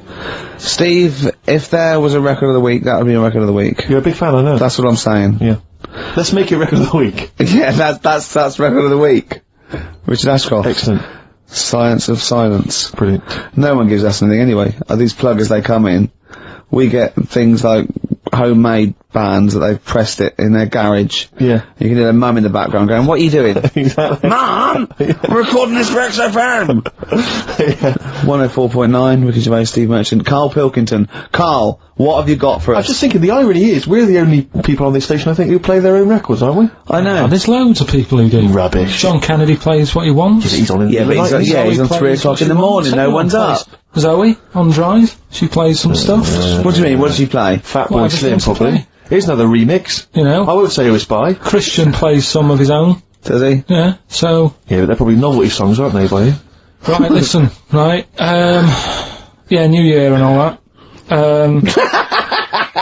He's great, isn't he? Rockbusters is on the way, we're getting some good stuff coming in. I have to say, I'm amazed. Every answer I've had so far has been correct. I listen to the clues, I've got no idea. And I know you, Karl, I spend time with you. Have I you know how seen you the work. XFM listeners? Well, of course they're the same as Karl. Sure. Of course they've got the same mindset. Yeah, yeah. Oh. Right. So what did you do for New Year, incidentally? Well, I cocked it up a bit. Right. You're joking. Go on. You're joking. You're joking, mate. Go on. I went and booked a You table. got the wrong day. No, right. booked a table at a restaurant that was shut. Right? What? I booked a table at a restaurant, and the one that I called, it wasn't the one. The call had been diverted. So Suzanne said, call them up and see what they're serving. Right? Because I forgot to do that when I booked the table, right? That's great, anyway. Because the thing is, right, it's a restaurant in Covent Garden, but they've got one in Victoria. But when they answered and they said, no, Victoria, I thought that was the person who was answering the phone. Do you know how some people say the name? Right. Right? So then when I called them up and said, what You thought he sounded a bit funny. Right?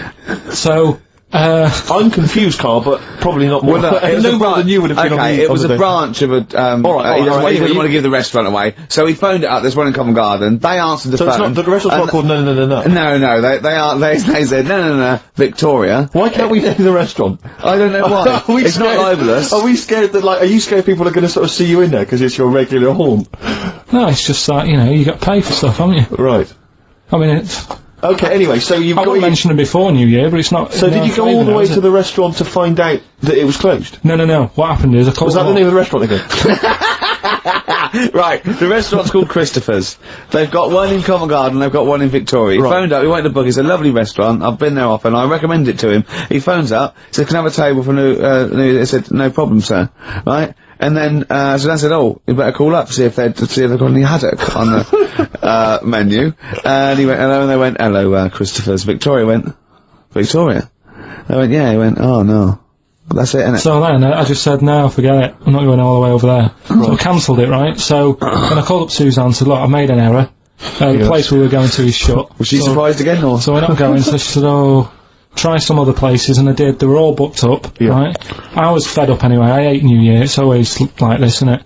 So, I said, look... You know the common factor in all these stories? You hate Christmas, you hate birthdays, you hate New Year. It is you. Right. Yeah. So, I said, I'll sort something out. Yeah. So I went to Tesco. Leave it with me. Went to Tesco's, boots were shut. Got a lovely plate of condoms. Did you just stay in and play with her birthday Christmas gifts? Blowing them up. I've done some balloons. Well, it was. I think we did stay in. And I watched, that thing that, 100 Greatest Moments, which was annoying me. Did you see, there was a nudist on it? You know how I feel about them. Yeah. Right? Did you see him? Man with two knobs. There was a man with two knobs on it. And a nudist who just like wanders about the house. But it said, and when he visits people, I was thinking, who lets him visit? I go, exactly, yeah. But he must go there with trousers on and go, hello, lovely to see you. Can I just pop all these off? Well, not really, no. And I tell you what annoyed me the most, they had a white sofa. If you were a nudist, you'd get a darker one. Right? So anyway, right, so we ended up watching that. That annoyed me. And then, I was tired by about 11, and I said, oh, let's go to bed. And she said, you can't. And that annoys me, the fact that, because it's New Year, you gotta stay up, and it's like, well, why? Can't we they should bring it forward, so in case you want to quarter to 10. Well, you stay up, and it's like my eyes were dead heavy, and I was like, oh, I want to go to sleep. So just stay up, and then it's midnight, and you go Happy New Year, then you go to bed. Yeah. Well, not everyone, Carl. Some people have a little party. So it's over with anyway. Yeah. So, are you 86 years old? 86 on my nerves. Do you ever enjoy? You never seem to have any fun, Carl. This is what disappoints. This is what worries me. I feel like you're going to die. You're here, you're here, Carl. With us two, we've got three. As I was just saying to Steve, three of the greatest comedy minds ever in one room, and Steve pointed out since the goodies. True. Do you know what I mean? Yeah. Well, I mean, it should be party central. Yeah. So anyway, right, so this is when I spent time thinking of new ideas. Right. So that's when I came up with, what did I come up with? Rituals. Yeah. This is about, it's good to have a flathead in India. And just blast past Just that. yeah. It's good to have a flathead in India. Is that it? Well, what they do is they put wood around your head and sort of clamp it, and the flatter head you've got, apparently the more attractive in some part of India, can't remember. So that's a ritual. So I don't know where to start with this. No. Well, leave it. We'll be doing that. Well, we've done it. That's so that was the first one, wasn't it? That's this week! Right. We've also got Do We Need 'Em, which we carried on from last year, which is finding out, what animals we need in the world, which ones we can get rid of. I'm talking to experts and that, finding that out. We're doing Rockbusters, that's underway, we're getting emails in. And, what do you think of that then? What do you think of that then, of course? I love this that he treats this show like it's a checklist for what he's got to pack for holiday. Yeah, Do you know what I mean? He just goes, sun cream, yeah. It's all like, it's done. Look at his face. No, but I try and come up with stuff that people will remember and go, that's interesting, I'll tell my mates that in the pub. Another one I'm thinking of doing, do you know the film Around the World in 80 Days? Ooh. Around the World in 80 Gervais. And what I do, I give you like little, things, like little bits of information about countries, so that if you go, you'd go like, oh, I don't want to go there. This is a terrible thing to say, and I apologise. I can't think of the PC word for it, but I think Karl is slightly retarded. Yes. I was just thinking the same. Yeah. Yeah. Is there something we can do about that? It's just play a record. Just keep the. Could we get ourselves registered as a charity? I think so.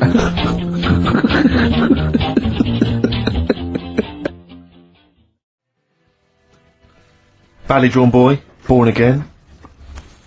On XFM 104.9. I was just looking to see if that's a new single. It looks like it probably is, Rick, if that's of interest to you. It's a new one. Yeah. So, first of our regular features with Karl, we've got Rockbusters. That's rolling. There's people coming in. They're getting them right. I don't understand it myself. As ever, Rick, you'll be amazed and confounded. So I don't know the answer, and I haven't looked at the answers. I just like that moment. It's like when you go down Christmas and you're excited about a present, and it's like some condoms. You know what I mean? Well, I love that. That moment. Yeah.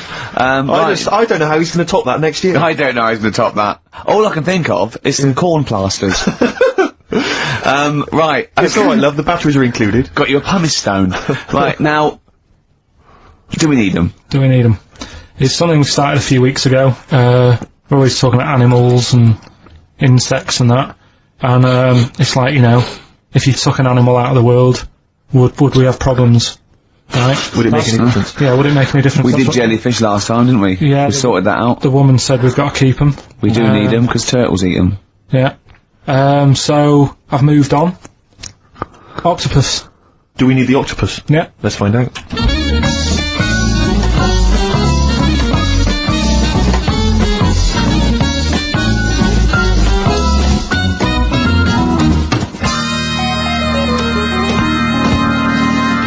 I'm working through a load of animals, right, that I'm finding out whether we need them or not, right? Right. Because, like, jellyfish, to me, I'm a bit puzzled by them. I don't really know why we need jellyfish, and I spoke to some Turtles expert. eat them. What? Turtles eat them. Yeah, I know, but do we need turtles? Do you know what I mean? It goes on and on, doesn't We it? need humans. Well, you know, I mean, I might get to that bit, but Yeah. I need to sort out the animals first. I've got a lot on. So, the thing is, I've left the jellyfish. We know we need them, right? Right. So, octopus. Yeah. Right, I know they're pretty brainy. Incredibly brainy. A story that I heard, I don't know if it's true, but there was some science lab somewhere, right, Yeah. where they had some octopus in it, and they had some crabs. Yeah. And at night, the octopus was, like, getting a bit bored on its own in the dark and that, and they sort of come alive in the dark, don't they? Yeah. They like the dark. Yeah. And the octopus had its eye on the crabs, and at night, when it's dark, it was getting out of its little cage, crawling along the floor, getting in the crab's cage, getting them out and eating them. I don't doubt it. We put jam jars with the lids on with crabs in, and they'll open the jam jar and... You're joking? Yeah. Even I sometimes struggle with them. Yeah, you don't do it... you don't do it really, really tight, but... Oh, right, so they're not that clever then? Well, they would, if they were strong enough, they'd open it, but they're just not that strong. Oh, that's mad. Right, I also know that if they get hungry, they eat their own legs. Yeah. Yeah? Yeah. They're deaf. Well, I don't know. Yeah. I don't really know. Yeah, I mean, they don't live very long. They can squash themselves into small jugs. Oh, yeah, they can go in a demi-john through the narrow neck and that. Why do they need to do that? Because they're the sort of crevices and holes that they're hunting for crabs and things through. So, would they be better if they were smaller? Do you know what I mean? I don't know. I really don't know. Yeah. But octopus then, if Noah said to you, you know, we're having a clear out, Yeah. we've got too many animals to look after and that in the sea, taking up too much room, Right. do we need them? I think there's other less useful things in the sea than octopus. Limpets, they could go. Limpets? Yeah, they just sit on a rock and do nothing for 50 years. But they're not getting in the way then, how big are they? Well, not very big. Yeah, you see, I might come round to them, but I never think, oh, you know, I'm sick of seeing these limpets. Whereas octopus, you know, crawling about, opening jam jars and that. You'd never see them though, they're really rare. Well, We get 2 or 3 caught a year, it's quite amazing. do we need them? Yeah, Yeah? yeah. Well, we'll just have to keep them then.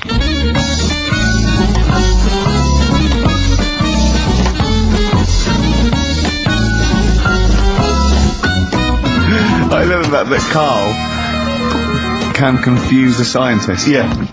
Yeah, because all systems of logic break down. I know, Everything they've ever even the learned. scientist was going, oh, get rid of limpets. Yeah. That is Who brilliant. was that guy? I think his name was Chris, And where was he from? in a place called Megavissi, where I went one year. Megavissi. And he's a scientist, is he? I think he's got a fish shop or something like that. He's got a fish. No, he doesn't Well, really... like an aquarium type place. Oh, right. So Fish shop. It wouldn't put it past him that he, a winkle store. He's got a winkle store at Poole Harbour. Yeah, that's an expert. Oh dear. but, what have you learned from that then? Well, that, we don't know whether they're deaf or not, because the bloke in the chip shop couldn't confirm it. They eat their own legs. Think of That's that. a bit weird. Isn't it? They eat their own legs. They eat their own legs if they get hungry. Right. And they grow back, don't they? I think so, yeah. If you eat one, they'll grow back. Yeah. And yeah, you can put them in little jars and that. If you wanted to. Yeah. It's just a bit weird, isn't it? It's like no, but people have a go about being cruel to animals and that. But what he was saying there is, right, what they've watched an octopus do. They've got hold of a crab, right? So that'll be being stressed out because it's out of the water. Yeah. They've then stressed it out even more by putting it in a jar, Right. which he didn't like. And then an octopus is crawling about on the jar, Yeah. and the crab knows that the octopus wants to eat it, right? Yeah. So then it's having more threats Yeah. because of that, and then they let the octopus eat it. Yeah. I think that's pretty. Do we need crabs? Do them next week, yeah? Well, I want to sort out snails first. Right. What's your pitch with snails? What do you know about snails? I know that bats eat them. They can sleep for 13 years. Right. Can you believe that? Okay. He said to me, snails can sleep for 13 years. And I went, right. He went, oh, thing is though, if it was a scientist, and he was, he was looking at it, and he put it in a quiet place, it might well doze off. He said it wouldn't be the same if it lived on the streets. And then we went on to a whole thing about homeless. He wants to do a game show with celebrities being homeless for a week. What do you think? Actually, I've got to say, that's not bad at all. It's not bad, is it? No. Right, do you know how, like, Lenny Henry went to the jungle? Yep. Right? And you've got, who else did it? John Lonely made slippers out of a bra. Right? So I'm thinking, like, get a celebrity and say to him, no, just because, I'll tell you why, right? I'll tell you why all this came about. When I was walking back from that Christmas meal that I bought my girlfriend for 150 quid. Lest we forget. Right? I was walking down Mortimer Street and there was an homeless fella there, and it was like, oh, it's really, really bad. But the weird thing is, it was about, I don't know, probably about 8 o'clock. Yeah. No, about 9, right? And he was asleep. And I just thought, do homeless people ever think, I think I'll have an early one tonight? Right, that's what got me thinking. It's a bit weird, the whole lifestyle of it, the fact that he had an early one. So the fact, what, if it's a bit weird that he's sleeping not in a home, but on the street? No, it's just that if I was homeless, I'd probably stay up quite late, because it's not nice. Do you know what I mean? What are you talking about? Just being homeless isn't a good thing, is it? No. People forget how bad it is. Yeah. Right? But surely sleeping gets you out of reality. They sleep because they're tired, they can't sleep very well, so they need all the sleep they can get. Yeah, but sleeping's nice if you've got a nice big bed. What, you think that they can go, I'll stay up, I'll go to bed at 2, I'll go straight to sleep and I'll pop up at 8 when the alarm clock goes off? Well, that's just what I was thinking, right? So, I was thinking how bad it is, and it's, especially this time of the year, Yeah, it's terrible. It's the really worst thing. And to sort of give it some publicity and get a bit of help behind it, get celebrities, someone like Phil Mitchell, maybe, off EastEnders, who's a big fella, he can look after himself, put him in a shop doorway, have some cameras set far away in a building or something, they can film him, and it's up to him how he raises money for food to eat. He could sign autographs. Well, they wouldn't know him though, would they? Because you never look at a homeless person. What's her name? Gail Porter. Yeah. Gabby Roslin. Right, yeah. Narinda from Big Brother. Yeah. Who else would do it? I got a game show idea. Les Dennis, I reckon. I got a game show idea called On the Game.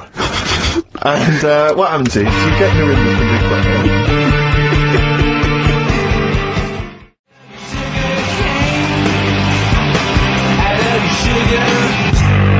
Sugarcane by Sonic Youth on XFM 104.9. Ricky Gervais, Steve Merchant, Karl Pilkington. Go on, Karl. What's next? Are you going to do your war feature? What is it called? What do you think of that then? You do that now? it annoys me a bit, right, because we said before Christmas that we'd come back with new stuff. Yeah. Gave you a title to work on, that Ridiculous. Right. You came in today, I said, have you sorted it out? You say no. Steve, you're having a go at me for wanting to get music out of the library for you. Yeah. You haven't got any new ideas. Sure. But you're dissing mine. I'm not dissing yours. Well... I'm a massive fan of them. Good vibe off you. Oh, I think that's very harsh. I just asked you when were we going to have war, do you think of that? I'm a big fan, I'm excited. Well, it's not that good, to be honest, with you. Well, I disagree, it sounds brilliant. Right, well, it's a bit of a tweak of Educating Ricky. Just some information on wars. Yeah. Okay. World War II. World War II, alright. The world champion chess player, he helped someone out, in the war. It's the detail I like. No, he helped, You know, it's nearly a history programme, isn't it? I was watching those repeats of The World at War. Yeah. That were on in the mornings, you know, incredibly detailed, but they got nothing on Karl. Did you write a lot of that David Sharma series? he was able to use his skills that he has to play chess, because apparently chess is all about probabilities of, like, where a piece will be put. Right. And they got him in, and they said, can you help us out? He said, yeah. And he said, right, where should we, like... Hitler has just moved his queen. Yeah. So that's a He fact. sent in a bishop that ran diagonally through the troops, knocking them over. Sorry, wait a minute, Karl. So they got a chess Sorry, player. that's it. Well, yeah. It's just like, oh, what do you think of that? Again, that's not a story. But it angers me that he says that I'm down on the ideas when that... I mean, that's beginning to shape up as quite interesting. I thought you were going to tell me which battle or which event was you... World War II. There's not a battle. But which bit of your World War II? Like, the middle bit. It's 6 years worth. Yeah, well, probably about a bit in. Guessing. I thought, let's... Guessing. Well, alright, yeah, there is a bit of guesswork, but it doesn't matter. But that could have been an interesting thing if you told me it had an impact on the when you Normandy look at these landings. things, do you go, bloke wants help chest, oh, use that, and run away from the computer? No, or I run read out it. of the bookshop? I read the first line where I get enough information, I just think... What do you mean you read the first line where you get enough information? Imagine if you were someone's defence lawyer. Exactly. And he was like, he's on death row, and went, I don't think he did it. Yeah. I read the first line, I didn't read the file It's a completely. He was in a hotel in Texas, right? Go on. It's enough. Oh, some other It's stuff. enough, He it's definitely enough, didn't kill it. it's enough, it's enough. I Yeah, no, I that's just thought they always take ages on deciding where to go. It's just like, but there's a better way. I don't know what you're saying now, I don't know what you're talking about. Well, it I takes- actually when- don't know what when you're talking people about. play chess, they take ages to make the move. So I'm just thinking, there's probably a quicker way What? than finding where a boat is, than getting a chess player in. I don't know what you mean now. Alright, Are you talking I'll about tell you what, battleships now? They should have got an expert battleships player in. Right? Yeah. What, Karl, Right, what, forget that one. Or someone who's No, really good I'm not being funny, but what is that? What are you telling me there? Someone who's really good at risk. You should have brought them in. Yeah, Cluedo. Right, Yeah. another fact. Oh, that's enough then, is it? Well, they use expert Cluedo players, but the police use expert Cluedo players. Yeah. If ever there's a murder in a country house... Do you think they use that old Chinese fella, on the front of, Mastermind? Mastermind, yeah. Yeah, for logic problems. The Enigma code was broken by top Mastermind players. Exactly, yeah. Right, second And a fact. guy who's had a couple of rounds of Yahtzee and done very well. Yeah. Second fact about the war. And for engineering, they use a lot of Jenga players. Absolutely. To Whenever do they it. want Will to- the building collapse? I don't know, let's pull this, let's see. If Yes, they it wanted will. to identify... What are you doing? If they wanted to identify spies, Yeah. bring me the champion of Guess Who. Was it a woman with glasses? No, right, Has sit he down. got a beard? Is it Bernard? Right, Karl, sorry, go on. Another war fact. So Go you're on. saying it's rubbish, but look, you love that. Yeah. Right? Yeah, Second you're one. absolutely right. The first bomb that was dropped on Berlin, Yeah. it didn't kill a person, but it killed an elephant. I think that's true. That is true. Right. Okay. And the last one. Is that all you know about that? See, that's interesting, isn't it? Well, was that's the enough. But no, it's not not though. Because I mean, listen. Most people want to go. Oh, what was the elephant doing there? Did Well, it it's land in a either- zoo? Was it a pet? Oh. Was it a lost elephant? Did they aim at the elephant? How did it kill it? Did Was it it hit it on the Hitler's head? favourite elephant? yeah. Was it Hitler's favourite elephant? Did it then have one ball? Yeah. I mean, these are the things. Why didn't he catch it with his trunk? Did it have an effect on German morale? Yeah. Yeah. Oh, that Yeah. elephant is kaput. Oh, Jumbo! I don't want to fight anymore.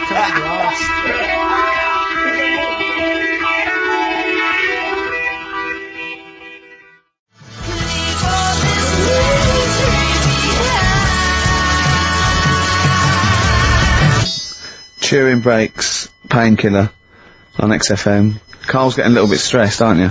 No, I just, you know, got to keep focused, got to keep the show good and that. Yeah. You know, and in the new year, the idea was come up with some good snappy stuff. Yeah. And today, I just think it's been a mess with you, to be honest. I mean, this is the sort of thing I'd prefer to do after the show as the producer. Yeah. But... You know what, I think it's a discipline problem. Is it because I just put sellotape on your head? Well, that's a bit to do with it. But just, you know, let's just focus But on... I didn't put it when there was any hair on your eyebrows, I put it across your forehead. Right. What do you think of that then? Yeah. We've got one more bit left. Brilliant. One more fact. The French, right, when they were at war,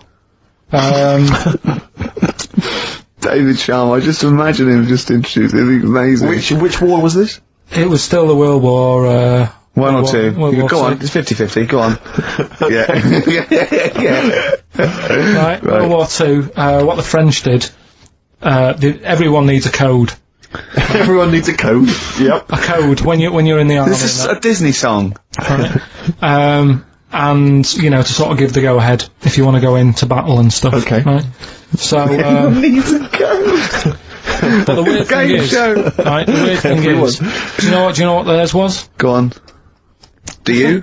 Yeah, I know what it is. It's So what bit was weird. the French code? For what? To sort of say, right, yeah, go on. But they had more than one. on this day. But I don't know what day it is. On this day. Oh, what? It's like saying, what am I thinking of? What was the battle? What was the... Okay, so alright, what... Look at him, he's genuinely confused that I've asked this question. Right. It was... No. If you ask me a question, ask me the question correctly. What was the code for battle during what battle? World War II. No, that's not a battle. That's a war. Yeah, it was in a war, yeah. I don't know what to do. He confuses people. Oh. Alright, okay, what was it, Carl? What was the Yeah, code? what was are the you French thinking code? of? Right.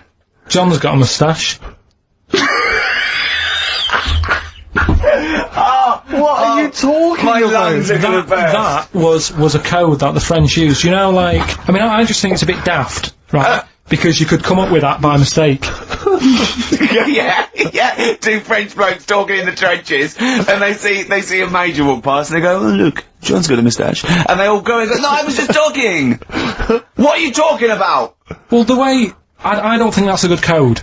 I'm not. I you don't know- believe it is the code. No, it is seriously. And what? And It's would just it, would something it have we been, talked would it have about been it. said in French? Yeah. Okay. Yeah. But the weird, Guessing. Yeah. No, but What? you see, I can't even be bothered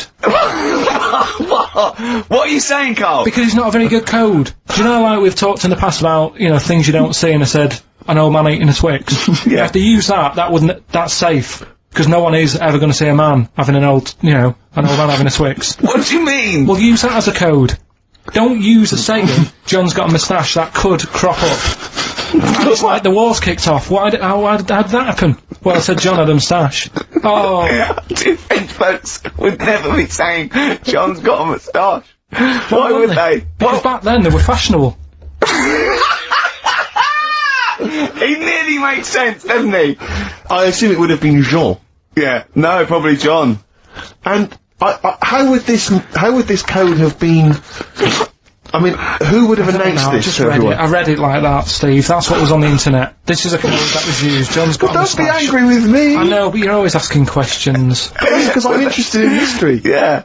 No, you're genuinely interested in bloke, Karl. We'd like to know. I'd like to film you secretly. You know, like they do, like Nature Watch, when they put it in a badger's sort of thing, Warren, right? yeah. And they just watch it. I'd like to see what you do, potter around and go, I wish I could download the music in your head. Because it'd be wah, wah, wah, wah, wah, wah, wah, wah, wah, wah, wah, and you see something weird, you go, wah, wah, wah, wah, wah. And then you read that and you go, wah, and you write it down, and that's what comes out. John's got a moustache. I'd like to see next Christmas. Imagine the French, right, for their battle cry, for their battle code, to to know it's going ahead, they're going over the top, is you never see an old bloke eating a Twix. Imagine that. Yeah, but all these things are things that I think in my head. Keep them in there! You know, like before when I was talking about going out on, you know, Christmas Day, Yeah. having a meal on the way back, seeing a homeless person. Yeah. And then I think, God, that wouldn't be good.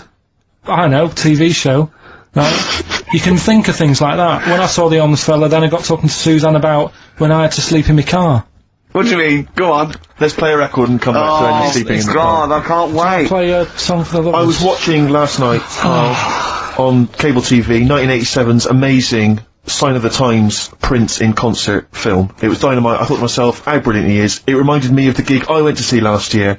He played this tune. It's from the album Parade. Okay, I don't want to discuss whether or not Prince is acceptable on XFM or whether he's a genius. He is a genius. That's the end. That's the end of the discussion. Play the tune. He's dynamite. It's a song for the ladies. I remember, I'm going to tell you, I was on the way here. You know, do you remember John? He's got a moustache now. I can't believe it. But lads, no! It's not on! It was... The battle's not on! Look at your face, Karl. The elephant did die. Yeah, no, I believe that. Yeah.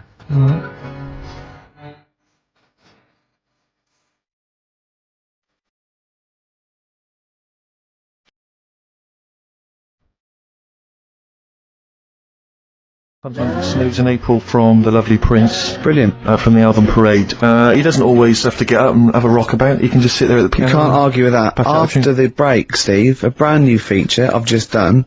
That's ridiculous. That's ridiculous. You see, you say Ricky Gervais doesn't put any work into this show. He's just done that. I'm going to tell Karl some amazing facts from the world of science, nature, politics.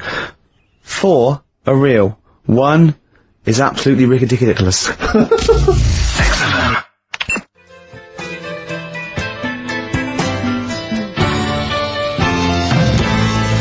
Cat Stevens from the Catch Bullet 4 album, Sitting. Little interesting fact for the nerds.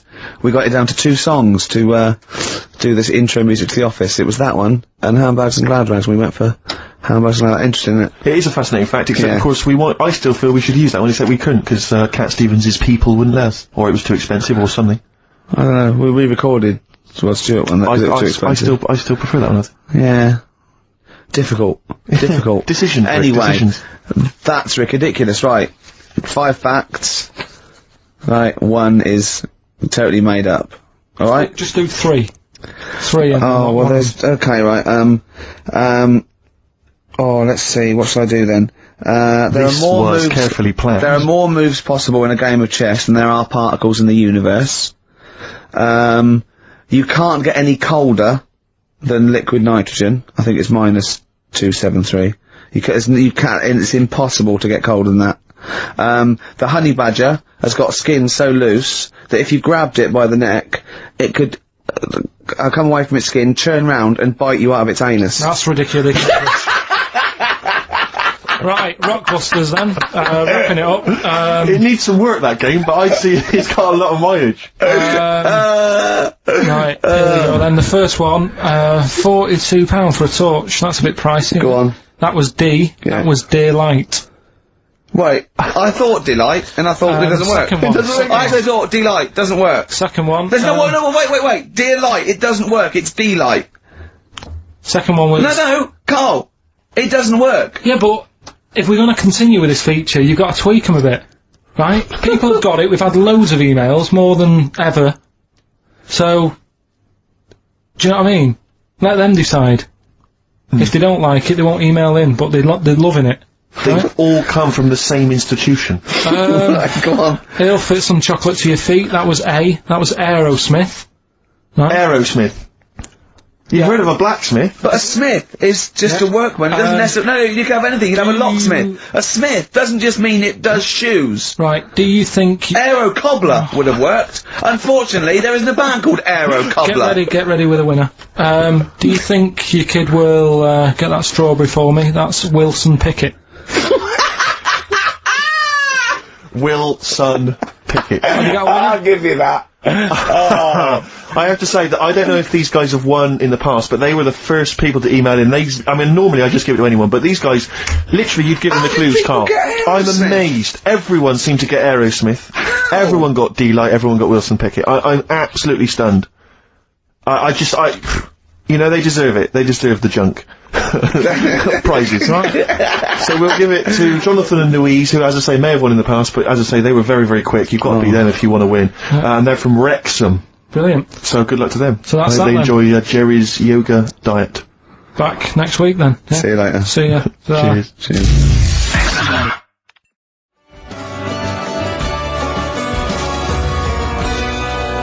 Travis, Level come through on XFM 104.9, Ricky Gervais, Steve Merchant, Karl Pilkington, etc. Got some great tunes actually lined up. Excellent. I've brought in some Amy Mann, some Neil Young. I'm playing my favourite Clash track. What have you got for us, Steve? I got a dynamite hip-hop tune by The Roots, which I think you'll enjoy. Love it. Got a little bit of Joni Mitchell, maybe swing that on later. Oh, excellent. I nearly brought in some Joni Mitchell. Good job I didn't. Yeah, exactly. It wouldn't have made any difference. It wouldn't have made any difference. No, you'd have probably played yours, and then I'd have been told to...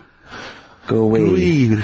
Carl, what have you got lined up for us as the producer? Right, well, Rockbusters. Been off this week again.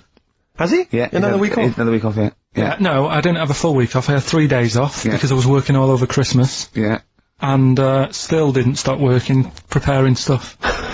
You've got a nice load of prizes there that I've sorted out. I had to come in especially to sort that out. Yeah. Rockbusters. Did you rifle through the drawers up at Capital Gold instead of down here? Yeah. Rockbusters, we're still doing that. Yeah, you're picking it up. Yeah. He's picking it up. Yeah, still doing that. We've got that. Last week, we sort of changed Educating Ricky a bit. Just a little bit. Don't say we. I don't want to be incriminated in it. Well, changed it in a sense that rather than giving you too much information about different things, it's hard to sort of keep it all in. Yeah. I'm giving you sort of information on one thing. So last no, week, because some of your stuff was a little bit too intense for me. My favourite story was there was a blind girl. She hit her head and got better, and I couldn't take all that in at once. So you should really ration some of the education. We sort of Wasn't last week war-related stories? Yeah, it was War. Do you think of that then? War, and it was three things. And it was the French battle. Going over the top was John's got a moustache, which you think was ambiguous because someone might have said that anyway. Well, look, you've remembered it, so it's working. So we'll be doing that, and last week loads of French people have just gone to war who were listening to this. Yeah. You said you wanted to learn some science this week. Did I? Yeah. so the title this week for that is Acid, I Would Sort You Some Science Out. Acid, because that's... How long did that take you to come? Listen, but you know, people love Karl. There's comedians come to me and go, Karl's the funniest man. They absolutely love him, right? But I think we're only seeing half of it, right? If we can get him on television, his face then, when he told me that title, was like a child at Christmas. Yeah. He was so proud of it. He was excited what I was it was brilliant. It's a bit like when a child's drawn a picture in art class, you know you've got to stick it on the fridge, but you basically think it's crap. Yeah. It's very much like that. Alright, Karl? Is that good? Yes. So we'll be doing that. Do we need them? Yeah. Have you got another one? We have got another one. Looking at snails. This week. Yeah. Snails. Do we need Because snails? I know you're not a fan of snails, are you? Well, after a bit of research, I found some good stuff out about, like, they sleep for 13 years, some of them. Yeah. And that. So we'll be looking into that you later. tried that one. Yeah, I know, yeah. We've got Ritual, Yeah. which is something that I told Ricky about. Yeah, well, last week's was brilliant. It's good to have a flat head in India. It's good to have a flat head in India. That's brilliant. Yeah. Well, I'm gonna just play one of my favourite Smith tracks. Can I just make a request? So I'd quite like, if we've got time, to bring back, just for 1 week only, White Van Karl. Sure. Because there's some quite interesting topics this week. Oh, there's things happening in the world. There's some Karl things doesn't think there is. No. There is a light that never goes out.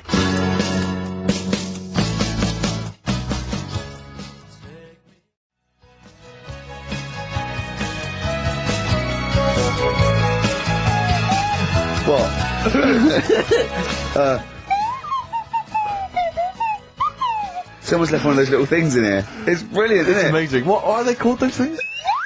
I'm just there, I was thinking of being in the front row at a Morrissey concert and going, can I just play along? They are brilliant. I don't know what kind of sound that is. I don't know. It's only used for when Kenneth Williams yeah, exactly. sees someone undressing. Yeah. That's the only time that is used, that noise. That is But it's brilliant. like it was specially created for the Carry On films. Yeah, we need, I don't know what it is, but we need something when I walk in and see someone changing. Well, what about this? There is a light that never goes out by the Smiths. I phoned, Karl up in the week, yeah, and, I said, what are you doing? He went, well, even though it's one of my days off, I'm just doing some research on the web. Found anything that said, yeah, I'm doing science. And then he said, you can get wigs for dogs in Tokyo. That's his scientific fact. And I went, what do you mean? He said, dogs, if they need a wig. I said, if they need a wig, what? Dogs going bald. And he went, like, this is fine to him. He went, it's a stressful city, Tokyo. The world's alright with Karl. He's always got an explanation. I've only ever seen him confused once. When, in Edinburgh, he looked out of his window one day and he saw a bloke putting a parking ticket on some rubbish. Yeah. And that genuinely confused him. Yeah. He couldn't work out, could you? It's a bit weird, isn't it? And the woman breastfeeding her 8-year-old child, you didn't like, did you? I don't like that. But, what's the name? Animals with wigs. I kind of thought, after I put the phone down to you, I kind of thought about it, thought, yeah, it was a bit daft, that. Are you sure he's not the ageing pop group? No. The Animals? But when you think, have you ever seen, like, a bald pet? No. It's weird. What do you mean? Because my mum, we had a cat, we used to get through loads of cats because we lived there. Oh God, it started early today, innit? What do you mean you got through a lot of cars? Just What were you doing? No, Running a restaurant? We lived on... Oh God, what do you mean? No, we lived on, like, a main road. Oh, yeah. Right?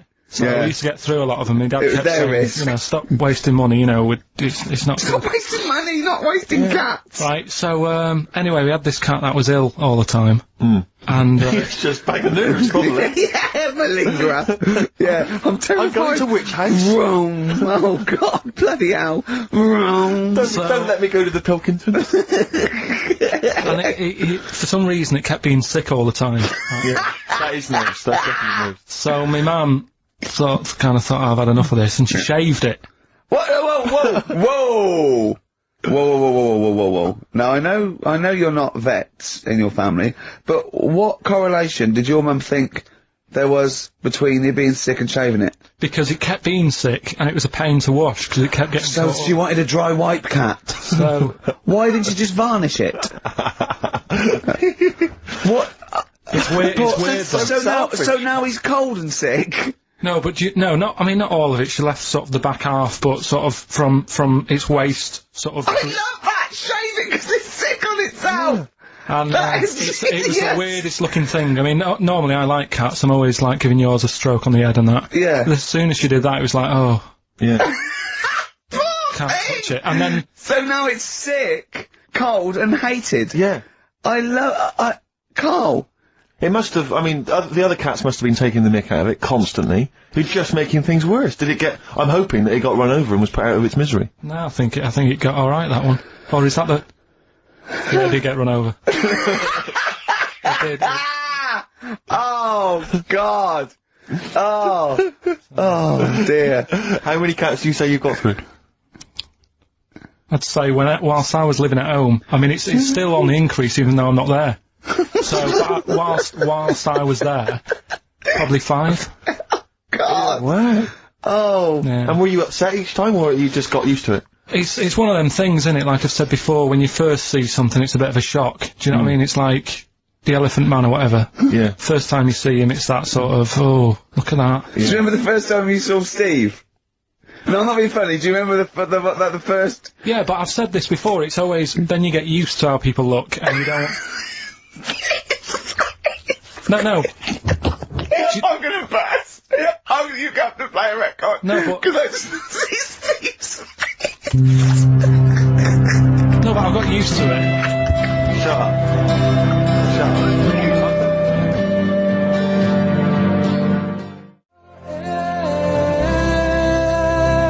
Let You Down. Gold Rush on XFM 104.9. Ricky Gervais, Steve Merchant, Karl Pilkington.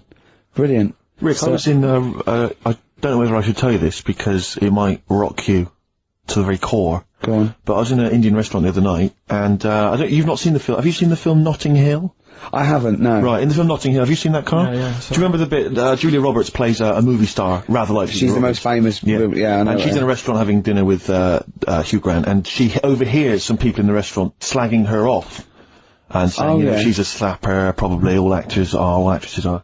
And, she's sort of stewing on it, and, Hugh Grant wants to say something, and she says, no, I won't let you. And then as she's walking out, she goes and says something to them, and of course their faces drop, they can't believe it's her. Anyway, I was in Indian restaurant the other night, and they were slagging you off, Rick. Well, what they were saying is they were going, Ricky Gervais, the thing about Ricky Gervais is he's just like the character he plays. Right. He's just like David Brent in real life. And I was listening in, and I was thinking, well, I want to say something. I want to go over and have a word and say, you know, you're partially right. but I didn't know what to do. I didn't know what to say. I couldn't, what could I do? I couldn't really go over there and get into a rumble. I want to say, what do you mean that I'm like him? I use his face and his vocal cords. But I mean, I can't help that.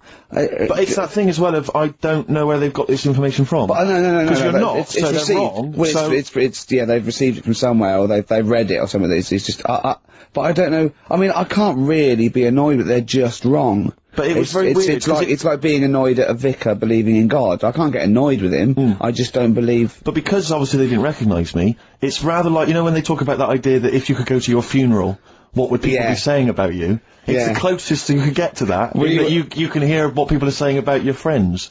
But why don't you, to get around to that, you go, he is, yeah. What do you think of the other fella that's sometimes with him? That tall fella, he's good, isn't he? Yeah. I know, It's a shame, actually, because, on the occasions I do get recognised from minor appearances, I never get any cool fans. I just get the nerds. I get the real nerdlingers. I don't get, you know, beautiful women coming out. You're putting them off, though. Putting them off. You've got to take what you can. Well... but you'll have nothing. No, I know, but this girl came out the other day, and she said, hey, are you that guy who's involved with The Office? I went, oh, yes, I am. She went, my boyfriend loves you, he's over here.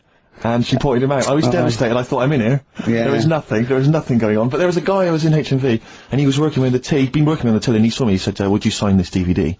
I went, no problem, mate. I said, and I was trying to make conversation. I was trying to be frothy, and I said to him, oh, selling well, is it?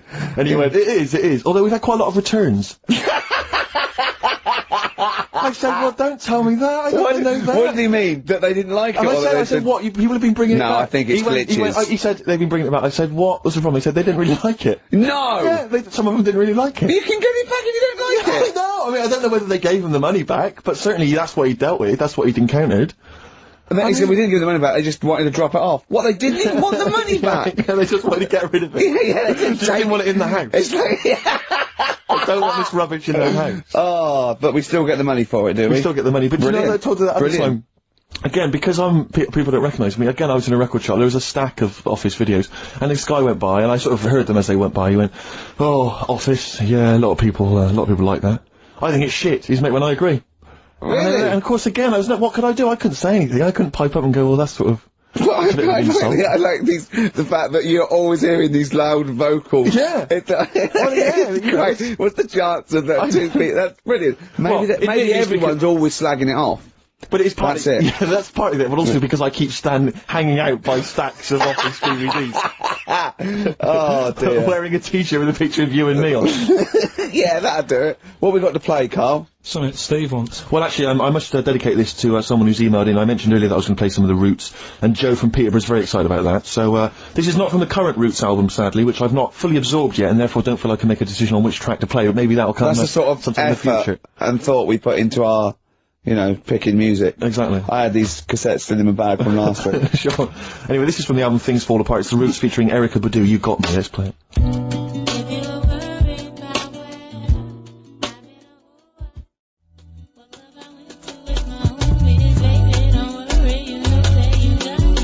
Featuring Erykah Badu, that's the Roots, and You Got Me. Good, I like that one. Yeah, you've enjoyed that? Yeah, I love it, yeah. Well, it's coming up to 1:30, and so it's time for Rockbusters. It's a structured show, it's a new leaf. This show, in the new year, is going to be structured. Set pieces, hitting our marks, do you know what I mean? There'll be time checks, weather checks, quick holdout, if you're driving, careful on that. So do the prizes. Check for traffic, like if it's bad? Yeah. Okay, well, again, an arbitrary selection of, goodies. What are those politicians doing? Was that XFM News? Yeah. Right, what have we got? So we've got, for those that are a fan of the movie Donnie Darko, which a lot of people rave about this year, a sort of weird teenage movie, then there's a sort of sweatshirt there. It is actually quite nice. It's not bad at all. It's medium, so if you're a bit of a bloater, don't bother to apply unless you've got a friend already.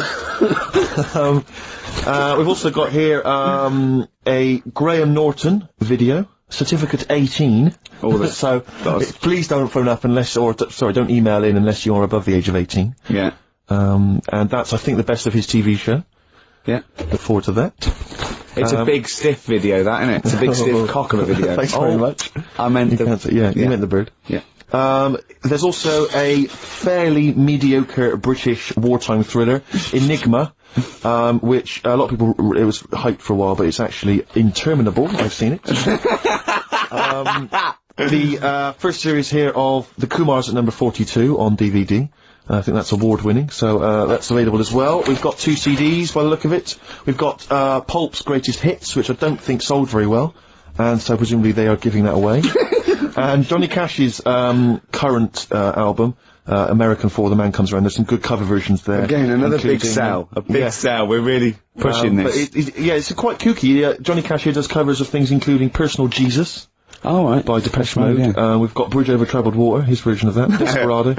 And anyway, it's not bad. That's probably the best treat in that bunch. Right. And, I'm assuming there's some questions there, Karl. Yeah. Right, here we go. If you're a new listener, the way it works, I'll give you a cryptic clue and some initials, and it sort of makes up a band. Yeah.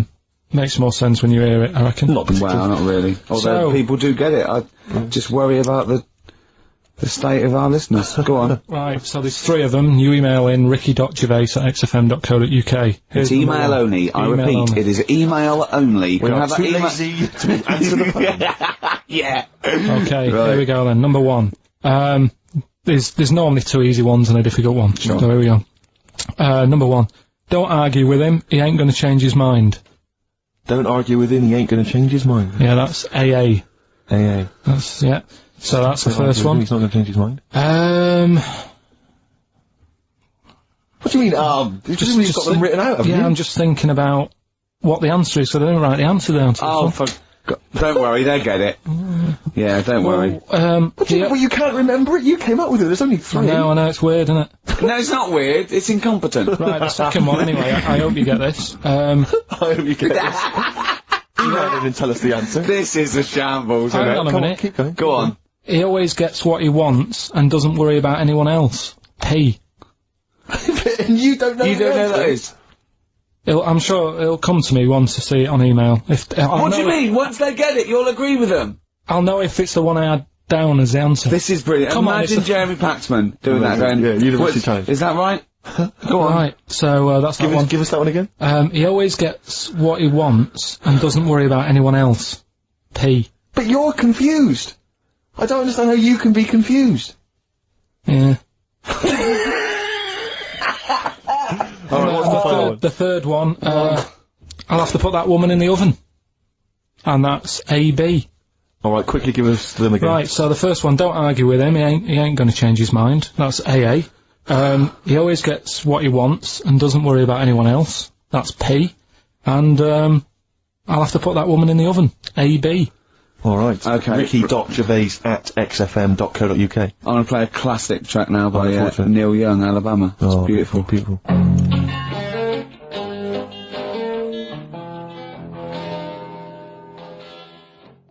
Neil Young, Alabama. Karl is still confused. He's waiting. He's biting his fingers, waiting for an email to tell him the answer to the clue he made up but can't get. I love that as an experiment. As a I mean, that would confuse psychologists, that you come up with something that you can't get. It's brilliant. Yeah, you came up with the question, you don't know the answer. And you expect them to, but you can't, and you made it up. Look at your face, like play some adverts.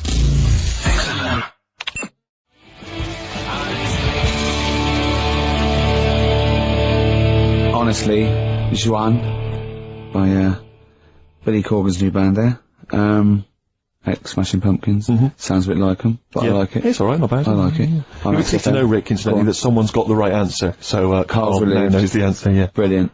Well done, Karl. You're a fool. Right. Well, talking of which, it's a long time since we've had any white van Karl. For those that don't remember this particular hot feature, we basically ask Karl some of the questions that are asked of a white van driver in the Sun. They always have this on Saturday afternoons. Anyway, here's the first one. And they're not fascinating, Karl, but I'm just interested on your take, really. Yeah. What do you make of Cilla Black quitting Blind Date after her husband sent a message from beyond the grave? Are you familiar with this story? I didn't know that. What's that? She went to see a medium, and supposedly her husband passed on information through the medium, which was incredibly vague, but persuaded her to quit live on air. Well, it's about time, isn't it? If even dead people are saying enough's enough.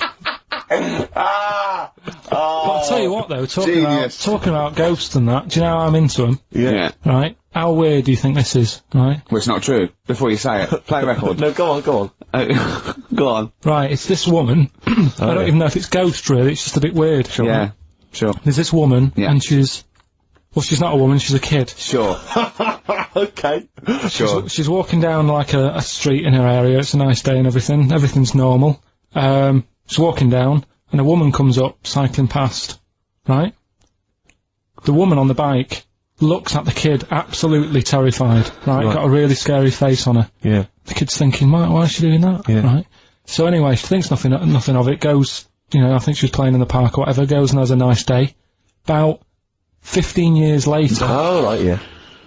She's, I don't know, I think she was going to work, right, on a bike. She was riding her own bike. Riding her own bike, cycling down the road. Oh, yeah. Looks at the kid. That's the thing that happened, like, 15, 20 years ago. Right. It's her on the bike looking at her as a kid. Right. Not another child. No. So it's her, she's seen herself. What, Karl? I mean, I don't know where to start. Firstly, where's this information come from? But I mean, why do you ever I mean, I don't know what part of that you think can be true. I mean, honest, I'm speechless. I don't know what to say. What are you talking about? Bit weird though, isn't it? But it's not true. It didn't happen. Nothing happened like that. She said it did. Well, she's wrong. She said she saw herself. She saw herself as a kid, didn't she? Did she carry on riding as an adult when she was a kid. Did she stop and talk to herself? Or did she ride on by and think, that's a bit weird, there's me as an 8-year-old. I won't stop, I'll be late for work. Yeah, if I'm late again, the boss said he'd be in trouble. Yeah. Oh. Well, And where is this information? Did it happen to someone you know? No. You overheard it on the bus? No, it was in the 14 Times. Ah, right. Well, that's the answer. Good. We've got to the bottom of that. Right, good. Brilliant. Now, what do you make of David Blunkett accusing gangster rappers of making kids believe guns are cool? It's a hot topic there, Karl, and I imagine you've got some strong opinions. He's saying what? He is saying, basically, that all this rap music is advocating gun use and violence against people, and he's very worried about it. Nah. Okay. All right. Next one. Have you thought about going into politics? Because I'll tell you this, they wouldn't be able to argue with you, really, in the Houses of Parliament. Where would they start? Yeah. My learned fellow is an idiot. No, but violence has always been about, isn't it, like cowboys and Indians. They didn't have PlayStations and Tupac then, and there was still violence. What do you mean? In the Wild West? Yeah. Do you know what I mean? So you can't really blame it on stuff. It'll always happen. That's the world, and it's made up of different types and that. Again, he's right. Again, he's sort of right in a way, in his innocence, in his buffoonery. I didn't hear what he said. He just said there's always been violence. You know what I mean? It's sort Even, of like, dinosaurs, look at them. They caused a lot and then he went too far and made himself sound like a fool again. But I'm just saying, it's always happened, it always will. Yeah. Don't try and change it. Yeah, just chill out is what you're saying. Do you know what we should do? We should all get on our bike, go and find ourselves when we're little and go, be careful what you do in life.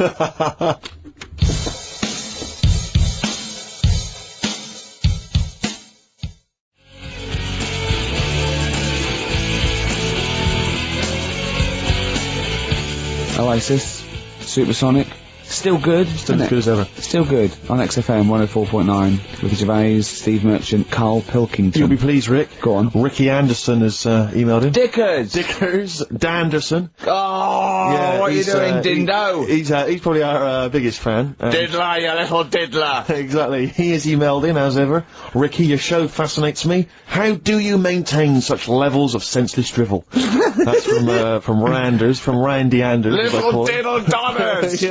Oh! So, thanks again, Dudley. for that, yeah. Well done. He's, yeah, that's great. I Nice get stuff, a eh? buzz. I was disappointed last week where he didn't.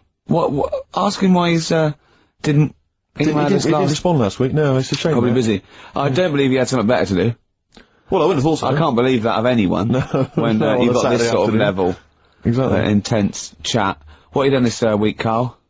Well, I've had a few days off, haven't I? Yeah. Still, doing stuff for this show and that, but managed to Well, get not a few really. hours in. Yeah, not really. Just doing nothing, and bought a place. So I was looking at kitchens, Yeah. weighing some of them up, and Yeah. Checking them out. checking them out, and also ordered a sofa. Yeah. Nice sort of comfy, sort of leatherish sofa. A leathery. Oh, I don't like leather sofas.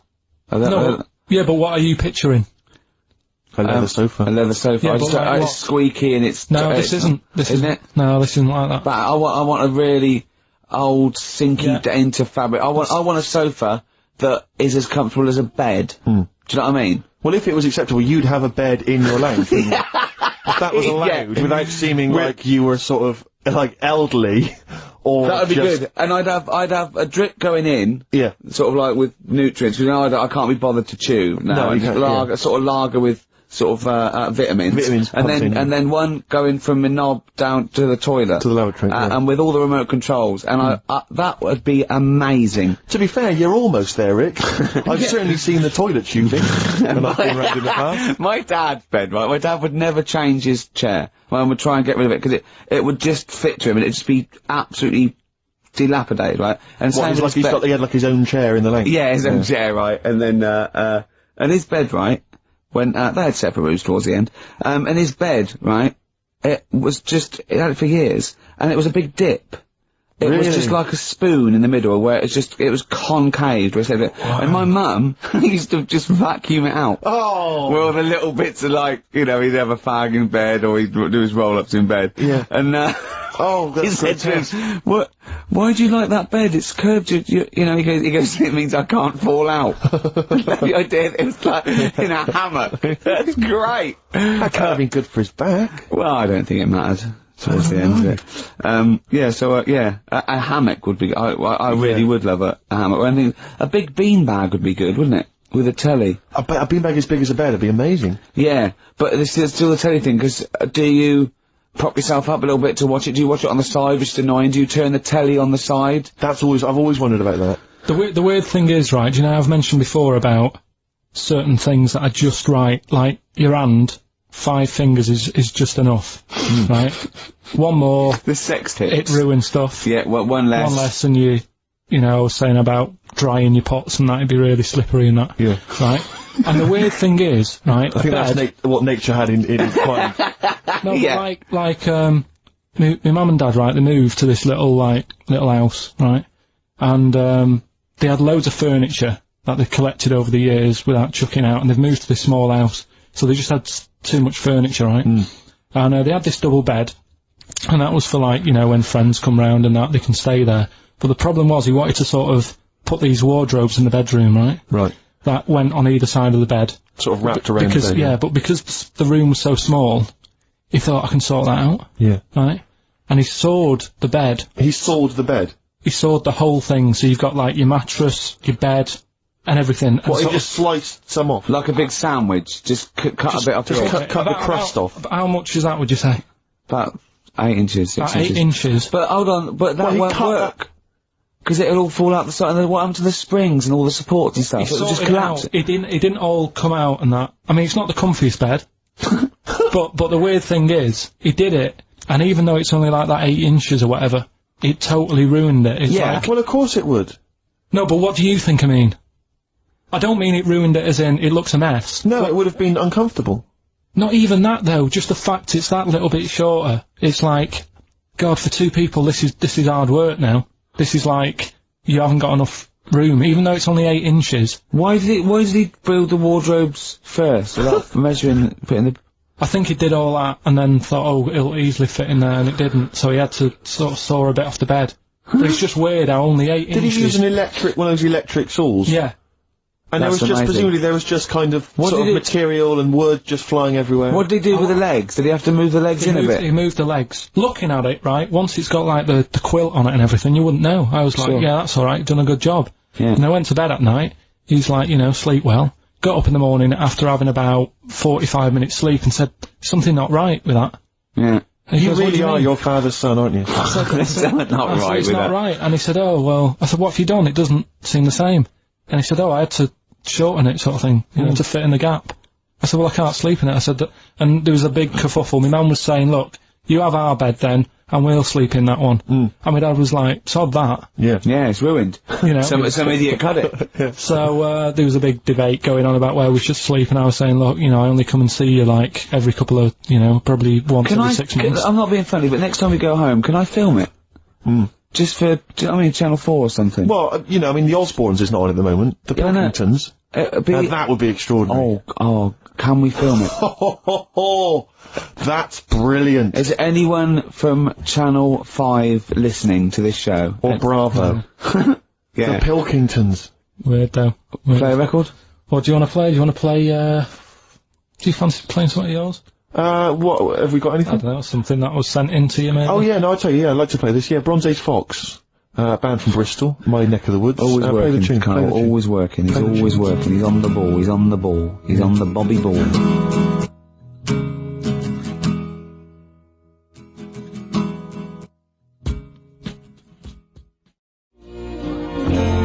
Coldplay, the scientist, XFM 104.9. I'm Gervais with Stephen Merchant and Karl Pilkington. Karl, what are you doing? I wish that's how you spoke. Right, what are you doing then? Let's have a quick reprise, if we could, of the Rockbusters clues. Yeah, Rockbusters, if you just tuned in, you've missed it this week. It's your 3 Well, no, you clues. haven't. That's why we're giving the clues again. Yeah, I know, but if they haven't. Eh? What? Say if they've been busy. Just give the clues again. First one. God. Don't argue with him, because he isn't going to change his mind. That's AA. Second one, he always gets what he wants and doesn't worry about anyone else. That's P. Yeah. And the third and final one, I might have to put that woman in the oven. AB. Interesting. Are we telling them or still... No. People have still got a chance to win those extraordinary prizes. ricky.gervais@xfm.co.uk. We've still got features to come, though, Steve. It's incredible. We've still got Ritual, where, like, remember last time? People in India, it's good to have a flathead. Yeah. We've got Do We Need 'Em? I've got That's Ridiculous. That's a great game. What should we do next? What should we do next? It's too much. We, Do We Need 'Em out of the way? Do We Need 'Em out of the way? Yeah, just, Let's explain it again. if you're new, I'm sort of on a bit of a mission to find out, you know, we've got a lot of animals and insects in the world and stuff. Yeah. Do we need them all? It still amuses me. So we've found out we've got to keep jellyfish. We've done octopus. She said we've got to keep them. This week, snails. Do we need them?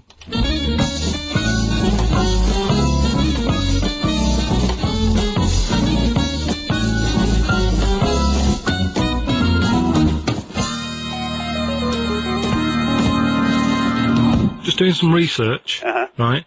I'm sort of working my way through different creatures and insects and stuff that's on the planet. Yeah. Right? And finding out if we need them or not. Right? Yeah. Do you know much about snails? What, sea snails? Well, yeah. Snails in general. Don't know much about snails, land snails. Don't know a bit about sea snails, like whelks, top shells, that sort of thing. Would you say they're important? What sort of sense do you mean by important? Say if we had to sort of get rid of some animals and insects and that because we're running out of room. Right. Do you know what I mean? Because I'll tell you what I know about some snails. I don't know if this applies to sea snails as well. I mean, I called you today because a lot of other places are shut. Yeah. Right? So, I know, they like to eat stamps, apparently. The glue on stamps. They love it. Right? Right. Apparently a lot of, letters and stuff aren't getting to where they're meant to be getting because snails are crawling into letterboxes and eating the stamps. That obviously doesn't apply to the sea ones. but that's a problem they're causing. All right. Were you aware of that? No, I didn't No, know that. but you're glad you answered the phone today. Right? They love beer, Beer, yeah, who doesn't? and also, I don't know if this is right, but I heard that they sleep for 13 years, or can do. Right, I wouldn't know if they can sleep for 13 years or not, but... I mean, sea snails are pretty important, yeah, they do quite a good job in the sea, they graze on algae, and they provide food for other animals. I mean, you can say that about any fish, you know, or any animal, why do they exist? Would you be upset if, you know, someone said, we're getting rid of them? Oh, yeah. You would be? They're an animal, you know, I wouldn't... Forget being like favouritism and all that I get for them, right? There'll be other things knocking around you can sort of spend your time looking after. You'll still have a job, don't be worrying about that, because I'm not going to get rid of all the fish. Jellyfish need looking after, so you're safe. Yeah. But do we need them? Come on, there's loads of people saying, come on, we've got to move on through the animals, and you're holding them up saying, well, I want to keep them. Well, who's saying we need to... That just sounds a bit crazy to me. Just imagine. Do you know what I mean? And they would come to you because you work in an aquarium, so they'd be asking for your advice. Right. And you're slowing it down. Well, they asked my advice and I'm giving it to them, so, you know, that's what I think, anyway. Yeah, but snails, you know, I mean, like I say, they drink beer and that, you know. What do they do apart from some food for a whelk? They were around, their descendants were around a lot longer than we have been. Yeah, they've been around a long time, but what have they done? Well, they've survived that long, so they must be doing something pretty good. Well, apparently they sleep for 13 years, so really, even though they've been around for ages... I think that sounds a bit... But I don't think they sleep for 13 years. Not all of them, just the tired ones. So, snails, do we need them? Well, yeah, I just think they've got to, just as, you know, it's not for us to say, do we need them or not, we can't. So you think we should keep them? Yeah, definitely.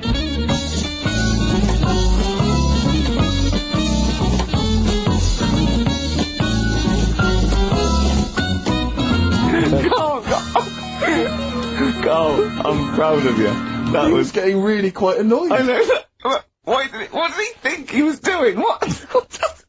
I don't know what you tell these people. I mean, you don't get their permission to play this out, do you?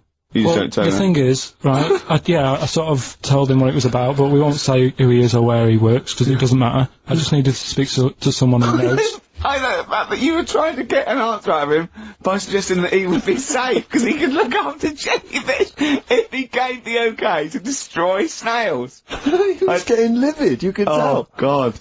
Brilliant. So he's been around a long time, but what have they done? Well, that was great, Carl. Play a record. Well done. Bit of Amy Man. Oh, I'm obsessed with this song, Red Vines. It's brilliant.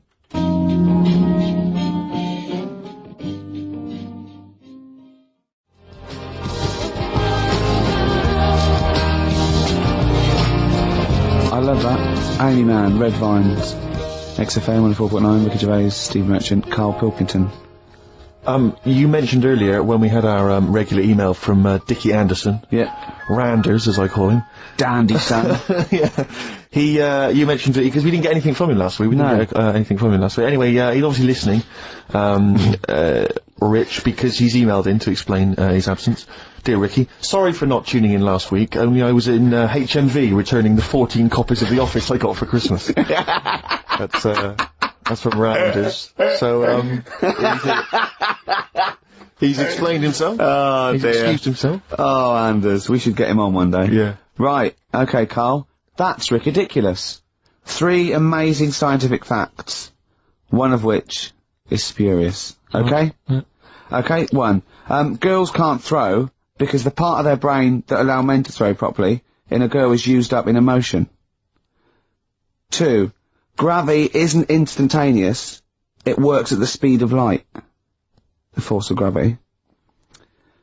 3. Statistically, you're more likely to be trampled by a donkey than dying in a plane crash. No, even though the last one sounds daft, I think I've read that. About the donkey thing. Okay. So, girls What's the first one? Girls can't throw properly because the part of the brain that allow men to throw is used up in emotion in a woman. Gravity isn't instantaneous, it works at the speed of light. So when you drop something, the force kicks in at the speed of light. What do you reckon, Steve? Well, it's not for me to say. Is this a trick one where none of them are ridiculous? Or No, one of them's one of those three. One of those three is not true. Right, well, it's definitely not the donkey, right, so, I reckon the girl one, throwing stuff. Is ridiculous. Yeah. Correct. Well done. Well Very done. well done indeed. Yeah. Very well done indeed. That's 2 out of 2 he's got so far. Well, there you go. Well, I'll teach you some stuff now, right? I've always been fascinated by the donkey fact, because it is an extraordinary fact that more people are killed apparently by donkeys. Yeah. Than they are by airplane crashes. Well, I suppose in countries where they're used, and, used a lot, that, they go a bit mad and squash it. But my concern is that when you go on a plane, there's so many checks. I mean, it takes some 40 minutes to go through all the checks, the air pressure, the cabin pressure, the fuel, checking the, flights, the takeoff, all the rest of it. Our checks for donkeys. Nothing. Did someone close the gate? I think so. Exactly, That's our Is he donkey annoyed? check. Is he annoyed or not? You're not working him too hard, are you? Yeah. He's got his hand. Is there two holes for the ears? Yes. Well, I think that's what's happening. I don't think it's accident. I think they're picking us off. I think they're so annoyed that a nickname for them is ass. Yeah. And they've got to wear the little hat. They've got to ride give kids rides on the beach and that. I think they're just sort of annoyed. Yeah. Maybe they're sort of just picking us off one by one. Yeah. Teaching us a lesson. If we had the same stringent checks on donkeys as we do on international flights, maybe there'd be a little less there. Exactly. Wise words. Cheers. Wise, if slightly incoherent words. Go on, Karl. Got that right. Acid. I would sort you out with some science. Brilliant. I forgot the puns in mine, didn't I? I forgot the puns. Yeah. Go on. Right, so, you asked to sort of be taught some science and that last week after being taught about war, so, did some research. And, there's a few things, I think we'll just cover one of them now. Go on. We've talked a lot about hairy kids. We have discussed that a lot. I love the fact that Simon Sharma has never started a programme like that. The Jacobites. We've talked a lot about hairy kids. Go on. It's a little bit, I mean, it's not your traditional science stuff, but it's still interesting and it's a little bit, it's still we talk about hairy kids. We have disproportionately, honestly. I think this show's talked about hairy kids more than any other radio show. Well, it's one that... Sorry, I noticed both of you there dropped the H, or the H, or however it's pronounced. I had to. So airy kids, hairy. Yeah. Hairy children, not sort of airy, kind of light-headed or... Yeah. Well, there was the case of the one who lived in China. Yeah. And, which was weird for 2 reasons, wasn't it? Yeah. Well, go on. One was, he was covered in hair. That's already weird. And the doctor sort of checked him over and said, well, yeah, he is hairy, but he's quite healthy, apart from he had a little bit of eczema and a boil. That was the main bit of the story, wasn't it? Yeah. But this one, right, we have sort of talked about it, and you weren't having any of it at the time. What? This next bit of science I'm telling you about. Go on then. Right. Remember when I told you about a lad who was living at home with his mum and dad, right? Everything's, normal life, go to school, that sort of thing. Yeah. Then, I think his mum and dad had an argument, and it kicked off a bit, and he thought, I'm sick of this. It's happening all the time now, they kept having arguments, so the kid ran off into the woods. Mm-hmm. Oh. Yeah. Right? God. Now, he left, he went and ran in the woods, and he ended up living with some monkeys. Right. Right? And he thought, this isn't a bad life, there's no arguments going on. Sure. He was getting on with them. And the weird thing bananas. is, this is where the science bit comes in. Oh, sure. He grew a load of hair on his body. That's not true. It's not true. It is true. It's an acquired characteristic. I bet someone will back me up on this. But no, you can't. You can't grow hair like that. You might get a little bit more down here. They might the erectile tissue might, they won't fall out as much. That would, but you don't actually grow a big mane if you're cold and you're a human. Well, he did. This lad did. I know it sounds a bit strange and that, but he was living with the monkeys. And because it was cold, his body reacted to it. Listen. He was no hairier than he would have been if he was walking around naked on a cold day, with or without living with monkeys. The fact that he was living with monkeys makes no difference. No, I know, but I'm trying to get, picture it in your head what it's like. Although Mickey Dolenz was always pretty hairy. Right? So, he was living with them, and, he went into town or something one day Oh, yeah. to get some food, and the people there were like, hang on a minute, that isn't a monkey. What, he went in naked? No, he was there covered in hair. Yeah, but naked, but covered in hair, so it was decent. It was. Yeah, but that was a weird thing, they thought it was a monkey in the shop. And then So presumably he had a big long beard as well, because he couldn't shave, could he? No, he's just covered, he looked like a monkey. And they were happy to serve the monkey, were they? There's a monkey, he's buying a newspaper and some milk. How did he walk, Karl? Did he walk upright or whistling along? The picture that I saw on the internet, he was on all fours, but I don't know if that's when he was running away after they'd sort of, you know, realised he was a kid. But this was a picture. So he was a kid as well, he wasn't even like an adult with a beard? No, he was a kid. Brilliant. And the beard kicked in a little bit so earlier. listen, so the people caught him. You're an idiot. The people caught him, shaved him, right? Got it all off, didn't grow back again. Right. You're an idiot. Well, like I say, people will have heard this story or read about it. You're an idiot. And they'll email in, they don't let me down. And they'll agree that you're an idiot. No, they'll have seen the story. You're an idiot. So that's a little bit of science. You're an idiot. Did you see the stylish kids in the riot? I cherish you, my love. Libertines, Time for Heroes and XFM 104.9. Right, okay, so have you got anything that is science as opposed to nonsense? Well, Kid went off with some monkeys, grew hair, came back, shaved him, it didn't grow back. I mean, just think. Right, something else. There's a few things I found. Yeah. There's a fella. Oh, God. Who had hiccups for 69 years. That was a bit annoying. Yeah. There's the dog with the wig that we've discussed. Imagine if you just tuned in. Yeah. There's the dog with the wig that we've already discussed. Did we discuss that? Not really. Did I not tell you what he said? I did, didn't I? Yeah. Oh, yeah. What else have I got? Well, there's something here that you sort of know. Is this going out live? This is happening, right? Go on. But remember when you talked about sponges? Yeah.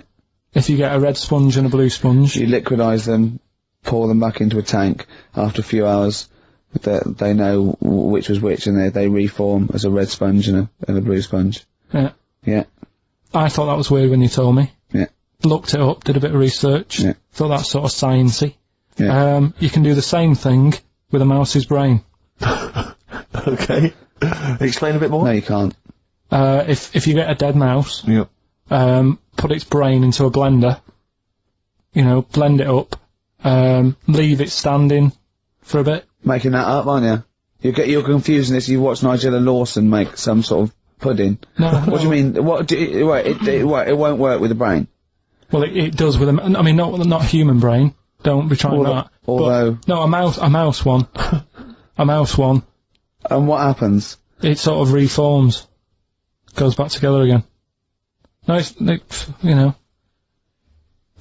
Because apparently it's made up of the same stuff as... But it doesn't, does it? Because if it's dead, if it's a dead brain, the cells can't act anyway. The fact the sponge is that it doesn't kill the cells, it liquidises them, it doesn't kill the cells. Yeah. So it couldn't be a dead brain anyway. It would have to be a live brain taken out from a live mouse for the cells to be getting oxygen and working and being sensitive to each other. And that, I don't see how that could work like it does in sponges. I mean, do you know what I mean? You're not a scientist. I've just sort of read it and gone, oh, that's interesting, I'll tell Ricky and Steve about it. Yeah. You're quizzing me as if I've come up with it. No. Someone else has done it and said it works. Sure. So I'm not... Do you think ghosts are behind it, or do you think there's a scientific explanation for it? No, it's just one of them weird things, isn't it? Yeah. So that's what you sort of science covered for this week. Well, that was another barnstorming feature. Pilkington. Is that it? Is that the two things you got Thanks this very week? much for that. Well, that, I mean, There's nothing behind them. Do you know what I mean by this? There's not like a weight of intellect behind these facts. Why don't you make that your science project for this week? Find a dead mouse somewhere, Karl, and a blender. And we'll bring that in next week. We'll do it live on air. See what happens. Oh. Do you feel sort of let down a little bit sometimes with our reactions? Well, what are you expecting us to do? What are you expecting us to just, like, look at you, open-mouthed, staring at you in awe? just like, oh God, yeah, where did you find that out? And like, Yeah, but We know. Tell us. We know where you found it out. You looked on the internet and a strange homemade website by a maniac somewhere, who puts on stupid things that he heard through Chinese whispers. That's where you get your information from. I doubt that anything you've ever come up with is verified. If it is, it's luck. but what do you expect me to do for you? Do you know what I mean? I'm just... You know, I'd like to know what the source of the information is. I'd like it to be, you know, a research study by the University of Columbia, rather than, you know, a guy who calls himself Mr. Pickles. On a website somewhere. www.lunatics.com. I mean, oh God. Some kind of evidence, do you know what I mean? I must warn you now, you know that Steven Spielberg thing's coming, Taken? Yeah? About alien abduction. When you watch it, just remember this, it's not a documentary. Okay? Alright. Alright? You remember E.T.? We were discussing that earlier. You know that's not fact. It's actual fact.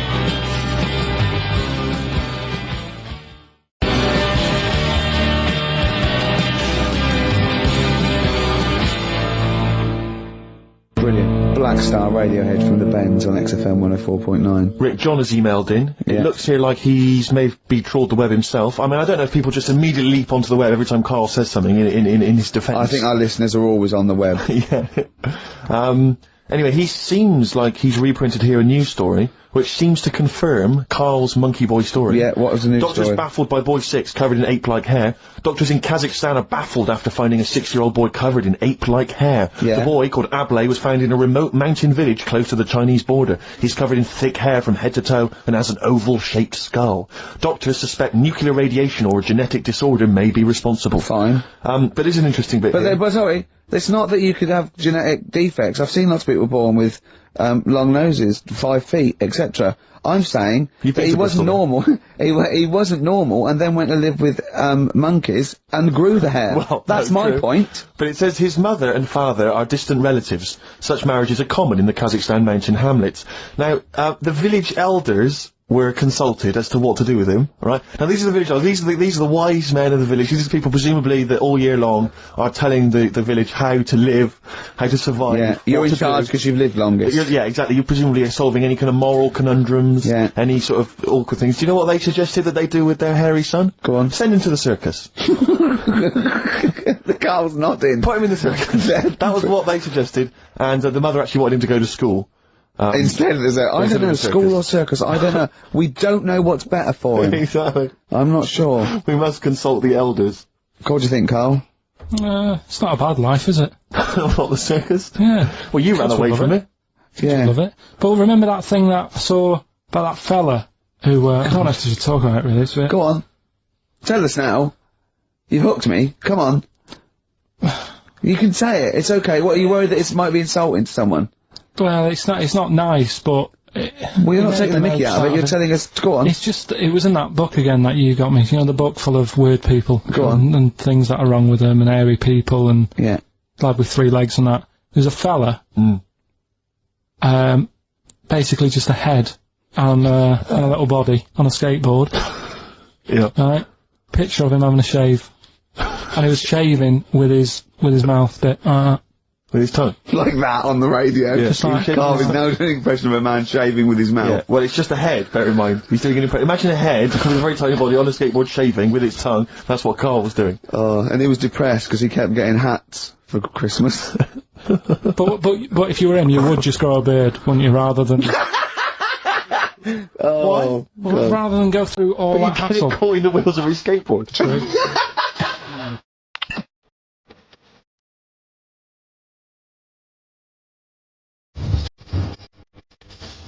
Clash. Rock the Casbah on XFM 104.9. Nearly it. Ricky Gervais, Steve Merchant, Karl Pilkington. So the answers to this week's Rockbusters. Yeah. Do you want to give us the clues again in the answers? Yeah. The first one was, don't argue with him, he ain't gonna change his mind. The initials there were AA. That's adamant. Adamant. Yeah. Alright? That's Stop good. it. That's That's a good. good one. Second one, he always gets what he wants and doesn't worry about anyone else. That was P. That was Pixies. Picks his, it kind of works, yeah. And the third one, I'll let you have that one. I'll have to put that woman in an oven. That was AB, that was Anita Baker. Anita Baker. It's good. Anita Baker. Yeah, I'll let you have all three today. So, You've done well. So, do you want to pick a winner, Steve? Well done to Mark Leder from Bow. He wins those fairly mediocre prizes. Enjoy them. Oh, brilliant. Oh, well, we've had a few laughs. We've had a few laughs, a few tears, a few scientific breakthroughs. Exactly. Gotta get a picture of Karl somewhere in the national press, just his little round head there. There's an email here. Karl is trying to distract attention from the fact that he is a monkey raised among humans and horses and has failed to develop hair. It's, I can just imagine him being the second cleverest in a troop of monkeys. You know what I mean? Second cleverest. You know what I mean? So, Picking fleas out there. Oh, look at his little face. I'll tell you what, Heat, I'm gonna get a picture of you, just put it in the radio section of Heat, this is what Karl looks like. Oh, another email. Someone said, when the monkey boy went to the shops, he was naked. Where did he keep his money? Good point. Didn't happen then. Right. Well. Oh. So that's that. We didn't even do all. What do you mean? We didn't get round to ritual. Oh, come on, give us ritual. We have quickly. No, we have got time. Just do it. Why haven't we got time? It's 10:02. Right. Well, we've got a long track to finish on. Well, just do it. It's. Do it! Are you familiar with the place called, Go on. Easter Island? Yes. Yeah. Do you know what they do out there? Eat eggs. I don't know. Well, Go that's on. close. Go on. Right. What they do, right, there's a lot of people living on an island. Yeah. Easter Island? And to find out who's going to be running the place, they don't hold elections, do they? They have these birds that lay, like, expensive eggs on an island. Expensive eggs! They lay expensive eggs. Fabergé eggs. Yeah, go on. On this island. Yeah. Easter Island? Once a year. No, off it, like, about 2 miles out. Oh, yeah. And Whitsun Island. And the sea. True Tuesday. Yeah, Pancake Island. Just tell us! No, tell us! Right, finish it now. Don't you dare! I'll see you later. Johnny Mitchell. You. Blue Motel Room from the album Jerry. It's the song for ladies this week. Thanks for listening. Next week, Easter Island.